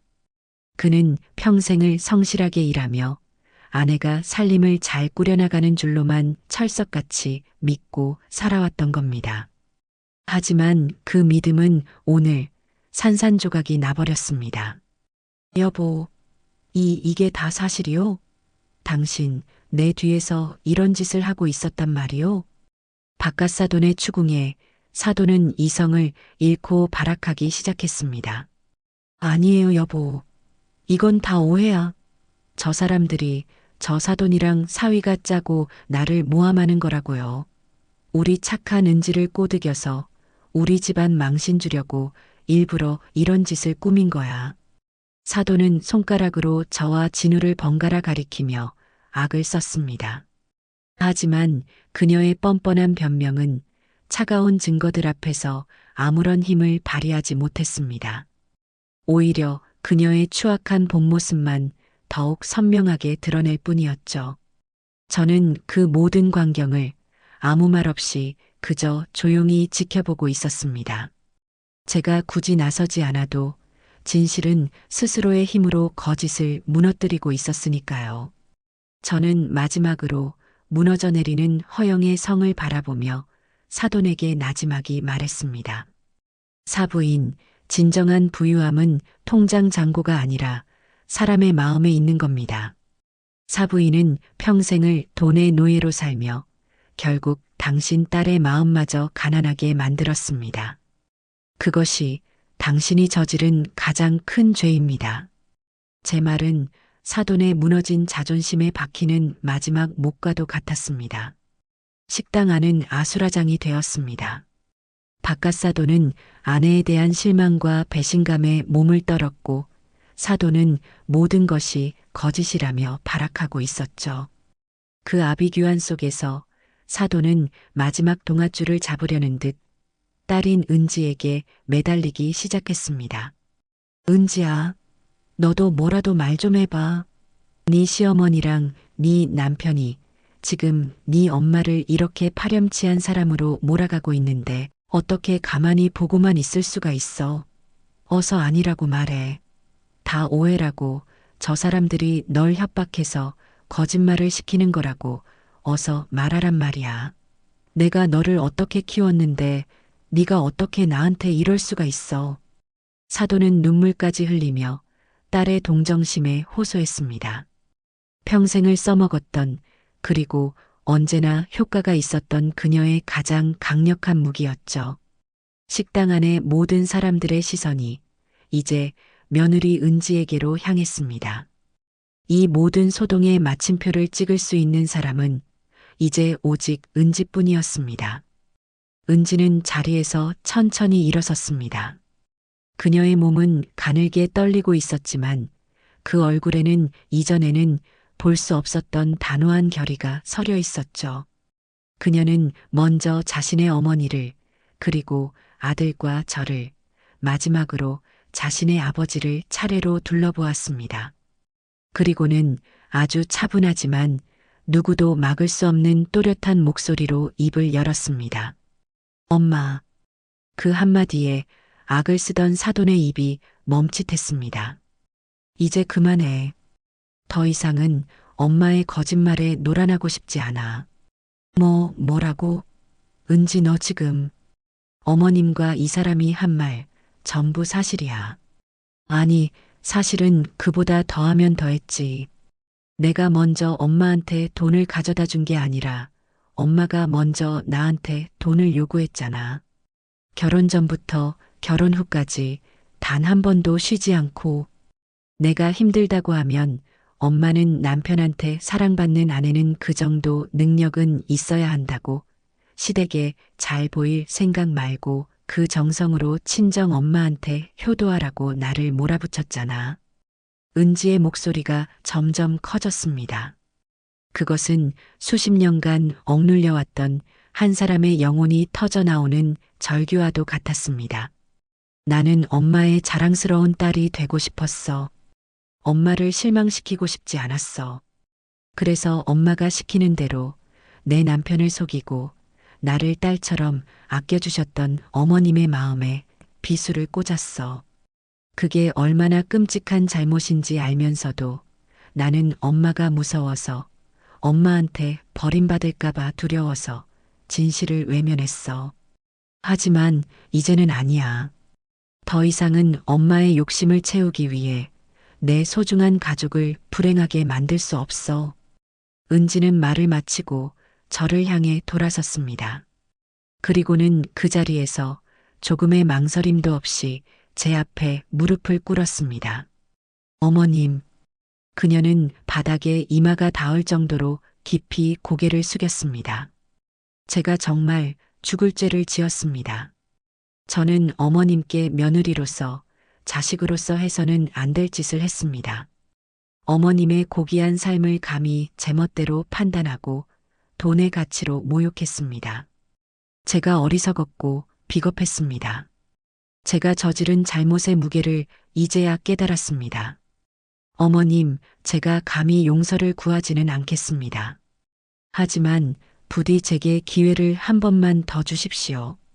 어머님의 진짜 딸로서, 제 남편의 진짜 아내로서 제 인생을 처음부터 다시 살아갈 기회를 주십시오. 평생에 걸쳐 어머님께 받은 상처를 갚으며 살겠습니다. 며느리의 진심 어린 사죄에 저 역시 눈시울이 뜨거워지는 것을 느꼈습니다. 그것으로 모든 상황은 끝이 났습니다. 은지의 단호한 선언은 사돈이 기댈 수 있는 마지막 희망마저 꺾어버렸습니다. 바깥 사돈은 더 이상 아무 말도 하지 않고 굳은 얼굴로 아내의 팔을 잡아 일으켰습니다. 그의 눈빛은 아내에게 보내는 마지막 경고처럼 보였죠. 여보, 집으로 갑시다. 가서 우리도 우리 인생을 처음부터 다시 이야기해 봅시다. 그는 저와 진우에게 깊이 고개를 숙여 사죄의 뜻을 표하고는 넋이 나간 사람처럼 주저앉아 있는 아내를 거의 끌다시피 데리고 식당을 나섰습니다. 텅 빈 식당 안에는 저와 아들, 그리고 무릎을 꿇고 있는 며느리, 이렇게 세 사람만이 남았습니다. 저는 조용히 며느리에게 다가가 그녀의 여윈 어깨를 감싸 안았습니다. 일어나거라, 아가. 바닥이 차다. 은지는 눈물 범벅이 된 얼굴로 저를 올려다보았습니다. 저는 그런 며느리의 눈물을 손으로 닦아주며 제 인생에서 가장 따뜻한 미소를 지어 보였습니다. 이제 괜찮다. 다 괜찮아. 오늘 너는 내 인생에서 가장 큰 용기를 내었다. 아주 잘했다, 내 딸아. 저는 며느리가 아닌 딸이라고 불렀습니다. 그 한마디에 며느리는 참았던 울음을 다시 터뜨리며 제 품에 안겼습니다. 저 역시 그런 며느리를 꼭 안아주었죠. 길고 길었던 싸움은 끝났습니다. 그리고 그 끔찍했던 폐허 위에서 저희는 비로소 진짜 가족이라는 이름으로 서로의 상처를 보듬으며 다시 서고 있었습니다. 광경식당에서의 그 폭풍 같았던 저녁 식사가 끝난 후 저희 집에는 아주 오랫동안 잊고 지냈던 형식적인 평화가 아닌 진정한 의미의 평온이 찾아왔습니다. 하지만 그것은 모든 상처가 마법처럼 사라졌다는 의미는 아니었죠. 오히려 단단하게 굳어버린 땅을 일구어 새로운 씨앗을 심기 위한 고되고 지난한 여정의 시작이었습니다. 깊게 팬 상처는 하룻밤 사이에 아물지 않고 산산조각 났던 신뢰는 하루아침에 다시 붙지 않는 법이니까요. 그날 이후 며칠 동안 며느리 은지는 두문불출했습니다. 아들 진우의 말에 따르면 방 안에서 지난 일들을 정리하며 혼자만의 시간을 보내고 있다고 했습니다. 저는 섣불리 연락하거나 찾아가지 않았습니다. 스스로의 힘으로 아픔을 마주하고 일어설 시간이 필요하다는 것을 알고 있었기 때문이죠. 그리고 닷새쯤 지났을까요? 은지에게서 만나 뵙고 싶다는 조심스러운 연락이 왔습니다. 약속한 날 저희 집 거실에 마주 앉은 며느리의 얼굴은 수척했지만 눈빛은 이전보다 한결 차분하고 깊어져 있었습니다. 저는 아무것도 묻지 않고 따뜻한 대추차를 끓여 며느리 앞에 놓아주었습니다. 몸은 좀 괜찮으냐? 잠은 제대로 자는 것 같지 않구나. 네, 어머님. 괜찮아요. 생각할 게 좀 많아서요. 한참 동안이나 찻잔에 온기만 매만지던 은지는 어렵게 입을 열어 그날 이후 친정에서 벌어진 일들을 제게 소상히 들려주었습니다. 그것은 제가 막연히 상상했던 것보다 훨씬 더 격렬한 폭풍이었습니다. 그날 밤 집으로 돌아간 사돈 내외는 그야말로 살얼음판 같은 시간을 보냈다고 합니다. 평생 아내의 말이라면 파트로 매주를 쓴다 해도 믿었던 며느리의 아버지는 아내의 민낯과 마주한 충격에서 헤어나오지 못했다고 해요. 그는 그날 밤 아내와 한마디도 섞지 않고 다음 날 아침이 되어서야 낮은 목소리로 사돈을 불렀다고 합니다. 여보, 우리 이혼합시다. 이혼이라는 말에 사돈은 기겁하며 매달렸다고 해요. 내가 잘못했다. 다시는 안 그러겠다. 당신 없으면 못 산다며 눈물로 호소했지만 사돈 아버님의 결심은 단호했다고 합니다. 내가 이혼하자는 것은 당신이 미워서가 아니오. 나 자신에게 너무나 실망해서요. 평생을 함께 산 아내의 고통도 하나뿐인 딸 자식의 눈물도 알아보지 못한 내 눈을, 내 무심함을 나 스스로가 용서할 수가 없소. 결국 이혼만은 말아달라는 사돈의 애원에 사돈 아버님은 마지막 조건을 내걸었다고 합니다. 좋소. 그럼 당신 지금 당장 가지고 있는 모든 신용카드와 백화점 카드 전부 가져오시오. 그는 사돈이 보는 앞에서 그 모든 카드를 가위로 잘라 쓰레기통에 버렸다고 합니다. 그리고 앞으로 집안의 모든 경제권은 자신이 직접 관리하겠다고 당신에게는 매달 식비와 최소한의 생활비로 30만 원만 주겠다고 선언했다고 해요. 당신이 그토록 무시하던 시장에 가서 당신 손으로 직접 장을 보고 밥을 지어 보시오. 땀의 가치와 돈의 무서움을 당신 스스로 깨닫기 전까지 나는 당신을 내 아내로 인정할 수 없소. 그 이야기를 전하는 며느리의 얼굴에는 통쾌함보다는 깊은 슬픔과 착잡함이 어려 있었습니다. 어머니, 제가 저희 집을 완전히 박살낸 것 같아요. 아빠는 엄마를 없는 사람 취급하시고 엄마는 매일 방 안에서 술만 마시세요. 제가 괜한 짓을 해서 모두를 돌이킬 수 없이 불행하게 만든 건 아닐까 하는 생각이 자꾸만 들어요. 며느리는 자책감에 고개를 떨구었습니다. 저는 조용히 며느리의 떨리는 손을 잡아주었습니다. 아가, 잘 지은 집도 주춧돌이 썩어 있으면 언젠가는 무너지는 법이란다. 너는 너희 집을 망친 것이 아니야. 이미 썩어 문드러지고 있던 주춧돌을 모두가 볼 수 있도록 세상 밖으로 드러낸 것뿐이다. 아프고 고통스럽겠지만 그 과정을 거쳐야만 썩은 돌을 빼내고 새 돌을 넣을 수 있는 법이지. 제 위로에 며느리는 또다시 눈물을 글썽였습니다. 그리고는 아주 중요한 결심을 제게 털어놓았죠. 그래서 저 지난주에 심리상담센터에 다녀왔어요. 의사 선생님이 그러시더라고요. 제가 착한 딸 콤플렉스가 아주 심각한 수준이라고. 엄마의 인정을 받기 위해서라면 제 자신의 감정이나 생각은 얼마든지 억누를 수 있는 상태래요. 더 이상은 이렇게 살고 싶지 않아요, 어머님. 제 힘으로 온전한 이은지로 다시 태어나고 싶어요. 그 말을 듣는 순간 저는 제 며느리가 진정으로 자신을 구원하기 위한 첫걸음을 내디뎠다는 것을 알 수 있었습니다. 자신의 상처를 정확히 인지하고 그것을 치유하기 위해 전문가의 도움을 청하는 것. 그것이야말로 진정한 용기였습니다. 그 주 주말 저는 아들 진우의 초대로 오랜만에 아들네 집을 방문했습니다. 이전과는 사뭇 달라진 풍경이 저를 맞았죠. 가장 먼저 눈에 띈 것은 거실 한가운데 있던 크고 화려한 대리석 테이블이 사라지고 그 자리에 소박하지만 따뜻한 느낌의 원목 식탁이 놓여 있다는 것이었습니다.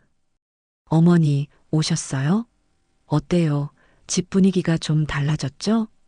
그러게나 말이다. 그 비싼 테이블은 어쩌고. 은지랑 상의해서 중고로 팔았어요. 그리고 그 돈으로 저희한테 정말 필요한 것들을 새로 샀어요. 진우가 가리킨 곳은 베란다 창가였습니다. 그곳에는 작은 책장과 편안한 의자 2개가 놓여 아늑한 둘만의 서재 공간이 꾸며져 있었죠. 그리고 식탁 위에는 통장 몇 개와 계산기, 그리고 빼곡하게 무언가 적힌 노트가 펼쳐져 있었습니다. 바로 두 사람의 힘으로 만드는 생애 첫 번째 미래 설계도였습니다. 어머니, 저희가 지금 가계부를 쓰고 있는데 생각보다 돈이 줄줄 새는 곳이 너무 많더라고요. 어머니의 짠순이 살림 비법이 절실히 필요합니다. 저희의 재무설계 컨설턴트가 되어주시겠습니까? 아들의 능청스러운 말에 며느리도 밝게 웃었습니다. 그 웃음 속에는 과거의 상처를 딛고 새로운 미래를 함께 만들어가려는 건강한 희망이 담겨 있었죠. 저는 그날 오후 두 사람의 곁에 앉아 제 평생의 지혜를 아낌없이 나누어 주었습니다. 전기요금을 아끼는 법, 버려지는 식재료로 맛있는 밑반찬을 만드는 법, 그리고 돈보다 더 중요한 삶의 가치들을 지키며 사는 법까지. 폭풍이 지나간 자리에서 저희 가족은 그렇게 서로의 상처를 보듬고 서툴지만 세상에서 가장 단단한 신뢰의 집을 한 층 한 층 다시 지어 올리고 있었습니다. 본격적인 화해의 과정은 마치 첫걸음말을 배우는 아기처럼 서툴고 위태로웠습니다. 마음의 빗장을 여는 것은 녹슨 자물쇠에 맞는 열쇠를 찾아 조심스럽게 돌리는 것처럼 아주 섬세하고 지난한 과정이었으니까요. 특히 저와 며느리 은지 사이에는 여전히 눈에 보이지 않는 어색한 거리감이 존재했습니다. 서로에게 평생 잊지 못할 상처를 주고받았던 기억은 흐릿해질 수는 있어도 완전히 사라지지는 않는 법이니까요. 은지는 일주일에 한두 번씩 제게 안부를 묻는 전화를 걸어왔습니다. 하지만 그 내용은 늘 날씨 이야기나 건강에 대한 의례적인 질문에서 맴돌 뿐이었죠. 저 역시 무심한 척 며느리의 안부를 묻는 것이 고작이었습니다. 저희는 서로에게 다가가고 싶었지만 그 방법을 알지 못해 주변만 뱅뱅 맴돌고 있는 서툰 사람들이었습니다. 그러던 어느 화창한 토요일 오후였습니다. 딩동하는 초인종 소리에 문을 열어보니 커다란 장바구니를 양손에 든 며느리가 문 앞에 어색하게 서 있었습니다. 그 안에는 아침 시장에서 막 사온 듯 흙이 묻은 채소와 싱싱한 고기, 두부 같은 것들이 가득 들어 있었죠. 어머님, 저 그게 시장에 갔다가 어머님 생각이 나서요. 은지는 한참을 머뭇거리며 우물쭈물 하더니 마침내 큰 용기를 낸 듯 입을 열었습니다. 실은 어머님표 된장찌개가 너무 먹고 싶어서요. 그냥 와서 끓여달라고 조를까 하다가 그건 너무 염치 없는 것 같아서요. 혹시 제가 실례가 안 된다면 어머님께 직접 한번 배워볼 수 있을까요? 제 손으로 직접 끓여서 어머님께 대접해 드리고 싶어요. 그것은 제게 아주 뜻밖의 제안이었습니다. 며느리는 제게 맛있는 음식을 해달라고 요구한 것이 아니었습니다. 제게 당신의 시간을, 당신의 지혜를, 그리고 당신의 삶을 나누어 달라고 아주 겸손하고 진솔한 방식으로 부탁하고 있었던 겁니다. 그것은 며느리가 제게 내민 아주 서툴지만 세상에서 가장 뜨거운 진심이 담긴 화해의 손길이었습니다. 저는 잠시 멍하니 며느리를 바라보다가 이내 웃으며 문을 활짝 열었습니다. 뭘 거기서 그러고 서 있냐? 어서 들어오너라. 팔 아프겠다. 그렇게 제 인생 처음으로 며느리와 단둘이 함께하는 요리 교실이 시작되었습니다. 저는 부엌 찬장에서 가장 낡고 빛바랜 하지만 제 손때가 가장 많이 묻은 앞치마를 꺼내 며느리에게 직접 둘러주었습니다. 며느리는 그 모습이 쑥스러운지 연신 헛기침을 했죠. 자, 된장찌개의 기본은 뭐니 뭐니 해도 좋은 된장과 진한 멸치 육수란다. 하지만 더 중요한 게 있지. 바로 정성이라는 양념이야. 제 지시에 며느리는 의욕에 찬 얼굴로 허둥지둥 움직이기 시작했습니다. 하지만 평생 부엌 일과는 담을 쌓고 살아온 솜씨는 어설프기 짝이 없었죠.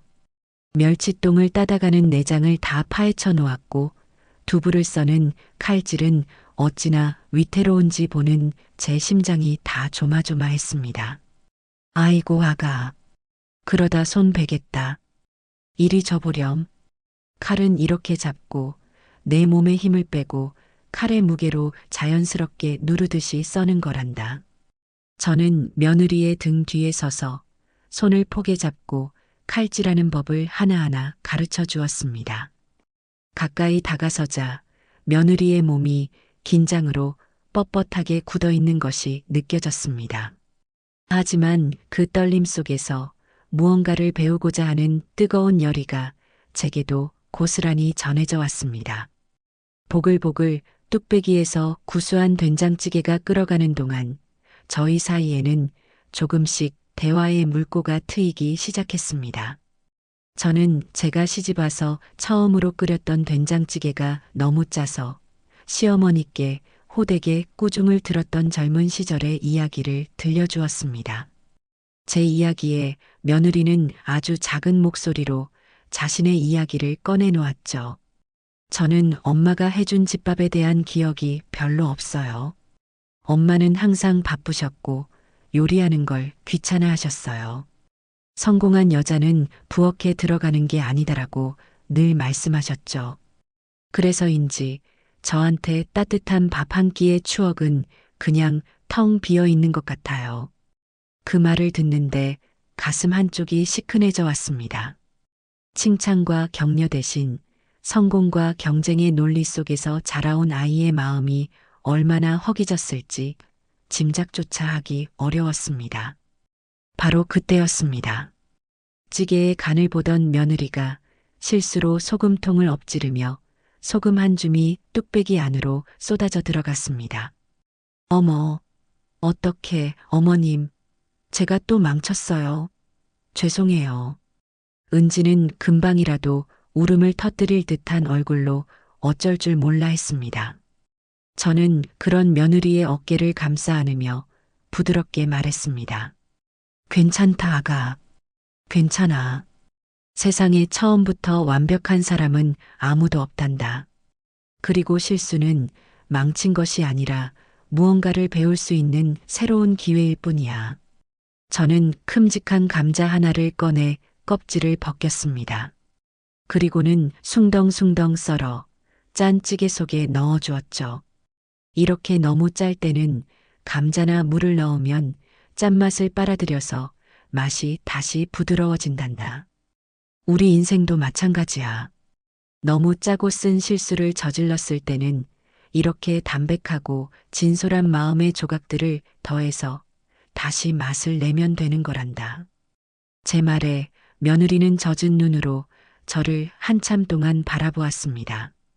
드디어 된장찌개가 완성되었습니다. 저희는 마주 앉아 며느리가 난생 처음으로 끓인 실수투성이 된장찌개로 늦은 점심을 먹었습니다. 솔직히 말해 맛은 제가 끓인 것보다 훨씬 덜했습니다. 조금 짜기도 하고 깊은 맛도 덜했죠. 하지만 저는 그날 제 평생 먹었던 그 어떤 진수성찬보다도 더 맛있게 그 된장찌개를 먹었습니다. 밥 한 그릇을 뚝딱 비우고는 일부러 더 큰 소리로 칭찬해 주었죠. 이야, 이거 보통 맛이 아니네. 우리 며느리가 끓여서 그런가. 아주 꿀맛이다. 제 칭찬에 며느리는 수줍게 웃으며 고개를 숙였습니다. 그 얼굴에 아주 오랜만에 진심에서 우러나오는 편안한 미소가 떠올랐습니다. 식사가 끝나고 며느리는 제가 말리는데도 굳이 설거지까지 도맡아 했습니다. 고무장갑을 낀 뒷모습이 여전히 어설펐지만 저는 더 이상 잔소리를 하지 않았습니다. 그릇이 깨끗하게 닦이는 소리를 들으며 저와 며느리 사이에 존재했던 단단하고 차가웠던 얼음벽이 아주 조금씩 세상에서 가장 따뜻한 온기에 서서히 녹아내리고 있음을 느낄 수 있었습니다. 계절이 두어 번 바뀌는 동안 저희 가족에게는 조용하지만 아주 단단한 변화들이 뿌리내리고 있었습니다. 며느리 은지는 꾸준히 심리 상담을 받으며 놀라울 정도로 건강하고 주체적인 사람으로 성장해 나가고 있었죠. 더 이상 제 눈치를 보거나 진우의 그늘에 숨지 않았습니다. 자신의 생각을 당당하게 말하고 자신의 감정을 솔직하게 표현할 줄 아는 자기 삶의 진짜 주인이 되어가고 있었습니다. 제 아들 진우 역시 아내의 그런 긍정적인 변화를 곁에서 묵묵히 지지하며 이전보다 훨씬 더 든든하고 속 깊은 가장의 모습을 보여주었죠. 그러던 어느 가을날 오후 제게 낯선 번호로 전화 한 통이 걸려왔습니다. 망설이다 전화를 받자 수화기 너머에서는 아주 익숙하지만 한편으로는 아주 낯선 목소리가 들려왔습니다. 바로 사돈이었습니다. 저 사부인. 저예요. 잘 지내시지요? 그 목소리는 예전의 기세등등함과 거만함은 온데간데 없이 아주 힘없고 조심스러웠습니다. 저는 잠시 놀랐지만 이내 마음을 가다듬고 차분하게 대답했습니다. 네, 사부인. 오랜만입니다. 저는 잘 지냅니다. 사부인이야말로 별일 없으시지요? 네. 덕분에요. 다름이 아니라 제가 사부인께 꼭 드리고 싶은 말씀이 있어서요. 그간 제가 정말 하늘 무서운 줄 모르고 큰 죄를 지었습니다. 사도는 한참을 머뭇거리더니 아주 작은 목소리로 하지만 진심을 담아 또박또박 말했습니다. 제가 어리석었고 제 분수를 몰랐습니다. 제 그릇된 욕심 때문에 사부인과 그리고 제 하나뿐인 딸 은지에게 평생 씻을 수 없는 상처를 드렸습니다. 정말 면목이 없습니다. 죄송합니다.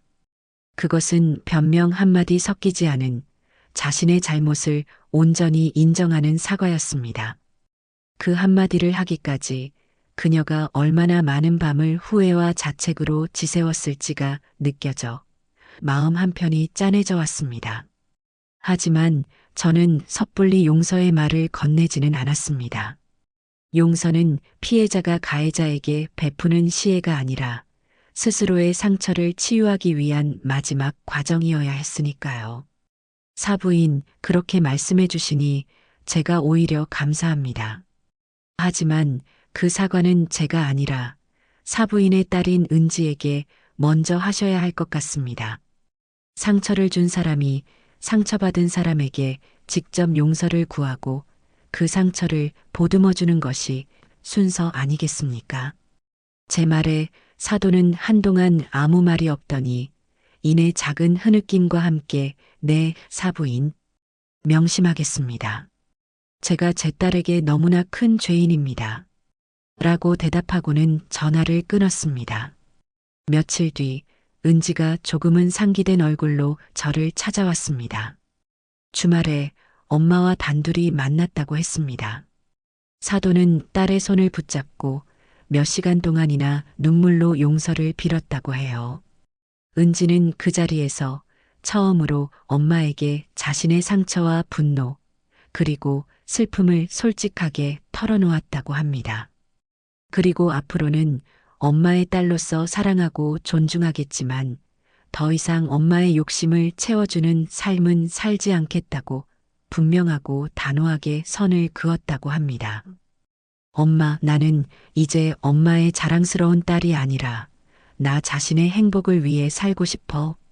엄마도 이제 내 인생이 아니라 엄마의 인생을 사셨으면 좋겠어.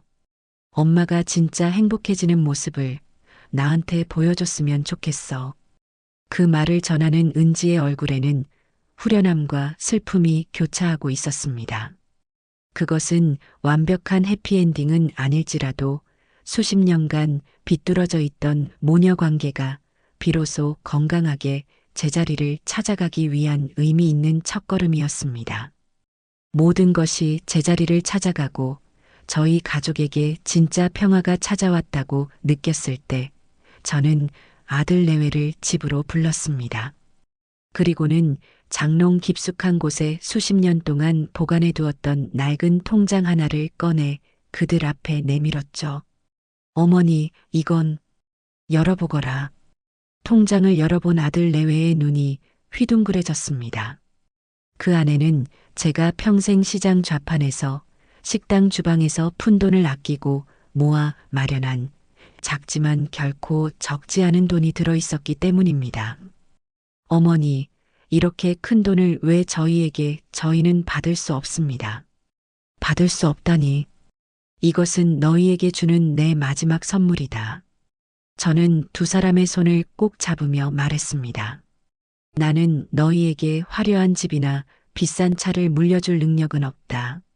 하지만 나는 너희가 어떤 것엔 폭풍우가 몰아쳐도 흔들리지 않을 단단한 뿌리를 내리고 살아가기를 바란다. 이 돈은 그 뿌리를 내리기 위한 작은 씨앗이라고 생각하거라. 저는 돈을 건네며 한 가지 조건을 걸었습니다. 이 돈으로 조금 더 넓은 집으로 이사 가는데 보태거라. 그리고 그 집의 방 하나는 반드시 너희 두 사람만을 위한 서재로 꾸몄으면 좋겠다. 값비싼 가구가 아니라 서로의 얼굴을 마주보고 함께 책을 읽고 시시콜콜한 대화를 나누며 서로의 마음을 채워나가는 공간으로 만들렴. 그것이 내가 너희에게 진정으로 물려주고 싶은 돈으로는 살 수 없는 진짜 유산이다. 아들과 며느리는 아무 말 없이 눈물만 뚝뚝 흘렸습니다. 그것은 단순한 돈이 아니었습니다. 자식들의 행복을 바라는 어미의 간절한 마음이었고 새로운 시작을 축복하는 따뜻한 응원이었습니다. 허영과 거짓으로 얼룩졌던 과거를 깨끗이 청산하고 저희 가족은 그렇게 진정한 사랑과 신뢰라는 이름 아래에서 새롭게 태어나고 있었습니다. 지난 1년의 시간은 마치 꿈결처럼 빠르게 그리고 평화롭게 지나갔습니다. 그리고 어느덧 저의 69번째 생일날 아침이 밝았죠. 작년의 그날을 떠올리면 지금도 가슴 한쪽이 서늘해지지만 이상하게도 올해는 아침부터 마음이 설레고 따뜻했습니다. 아마도 오늘은 상처가 아닌 충만한 행복이 저를 찾아올 것이라는 것을 제 마음이 먼저 알고 있었기 때문일 겁니다. 저는 옷장 깊숙한 곳에 넣어두었던 자색 빛깔의 외출복을 꺼내 입었습니다. 작년에는 상처와 모욕감으로 얼룩졌던 그 옷이 올해는 마치 새로운 시작을 축복하는 예복처럼 느껴졌습니다.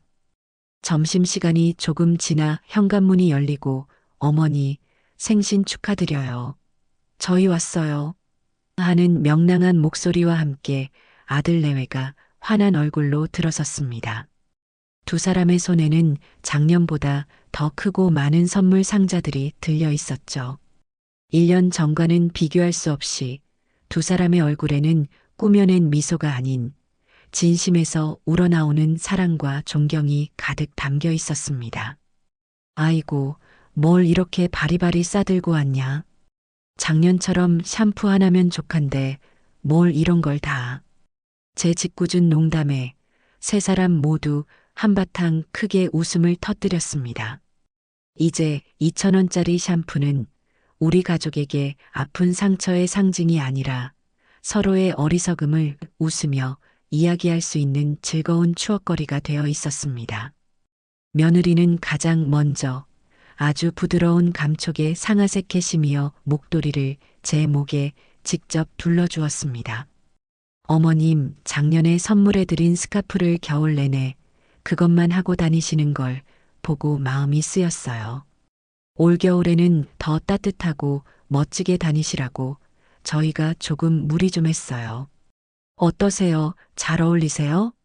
그럼 아주 잘 어울리고 말고. 내 안목이 보통이 아니구나. 아들은 쑥스럽게 웃으며 작은 액자 하나를 건넸습니다. 액자 안에는 며느리가 몇 달 동안 한 땀 한 땀수를 놓아 만들었다는 소박한 들꽃 자수가 담겨 있었습니다. 화려하지는 않았지만 그 어떤 명화보다도 아름답고 귀하게 느껴졌습니다. 그 옆에는 사랑으로 지혜롭게 그리고 정직하게라는 저희 집의 새로운 가온이 서툰 글씨체로 수놓아져 있었죠. 그리고 마지막으로 며느리는 가장 작고 예쁘게 포장된 상자를 제게 내밀었습니다. 상자의 모양과 크기가 작년의 그것과 아주 비슷해서 저도 모르게 웃음이 나왔습니다. 어머님, 이게 진짜 선물이에요. 작년의 과오를 씻는 저희의 진심이 담긴 선물입니다. 상자를 열어본 순간 저는 잠시 숨을 멈췄습니다. 그 안에는 은은한 라벤더 향기가 나는 아주 고급스러운 샴푸 한 병이 들어 있었기 때문입니다. 작년에 그 샴푸와는 비교도 할 수 없는 보기만 해도 귀한 물건이었죠. 제가 잠시 할 말을 잃고 샴푸병만 내려다보고 있자 며느리가 샴푸병에 묶여있던 작은 카드 하나를 풀어 제 손에 쥐어주었습니다. 어머님, 저희가 드리고 싶은 진짜 선물은 이 안에 있어요. 괜찮으시다면 저희 앞에서 한번 읽어봐 주시겠어요? 저는 떨리는 손으로 며느리가 정성껏 쓴 손 편지를 펼쳐 읽기 시작했습니다. 제 목소리가 조금씩 떨려왔습니다. 세상에서 가장 지혜로우시고 제가 가장 존경하는 우리 어머니께. 어머니, 작년 오늘 제가 드렸던 2,000원짜리 샴푸를 기억하시나요? 그때의 저는 세상에서 가장 어리석고 비겁하며 사랑받을 자격조차 없는 며느리였습니다. 저는 그 값싼 샴푸 한 병으로 어머니의 가치를 제멋대로 매기고 어머니께서 평생을 바쳐 이룩하신 고귀한 삶을 무시하려 했습니다. 그것이 얼마나 끔찍하고 돌이킬 수 없는 잘못이었는지를 저는 너무나 늦게 깨달았습니다. 하지만 어머니께서는 그런 저를 꾸짖거나 내치지 않으셨습니다. 오히려 그 2,000원짜리 샴푸를 통해 돈으로는 절대 살 수 없는 세상 가장 값진 가르침을 제게 주셨습니다. 진정한 부유함은 지갑이 아니라 마음에서 비롯된다는 것을, 진정한 사랑은 말이 아니라 희생으로 증명된다는 것을, 그리고 진정한 가족은 혈연이 아니라 신뢰와 존중으로 완성된다는 것을 어머니께서는 온몸으로 제게 가르쳐 주셨습니다. 어머니, 작년의 샴푸가 제 인생의 부끄러움과 거짓, 그리고 어리석음을 깨끗하게 씻어내는 회개의 약이 되었다면 오늘 저희가 드리는 이 향기로운 샴푸가 앞으로 어머님의 모든 날들이 향기로운 행복과 평안으로만 가득하기를 바라는 저희의 간절한 진심과 약속이 되었으면 좋겠습니다. 어머니, 저희의 어머니가 되어주셔서 정말 감사합니다. 그리고 저의 진짜 어머니로 다시 태어나 주셔서 감사합니다. 사랑합니다. 그리고 마음 깊이 존경합니다. 편지를 다 읽었을 때 제 두 뺨 위로는 뜨거운 눈물이 하염없이 흐르고 있었습니다. 하지만 그것은 작년에 서럽고 분했던 눈물이 아니었습니다. 제 인생 가장 따뜻하고 가장 행복하며 가장 감사한 눈물이었습니다. 저는 자리에서 일어나 제 앞에 서 있는 자랑스러운 아들과 이제는 누구보다 소중한 내 딸이 된 며느리를 힘껏 안아주었어요. 2,000원짜리 샴푸가 제게 남긴 것은 모욕과 상처가 아니었습니다. 그것은 역설적이게도 제게 진짜 가족을 선물해 주었던 제 인생 가장 값비싼 가르침이었습니다.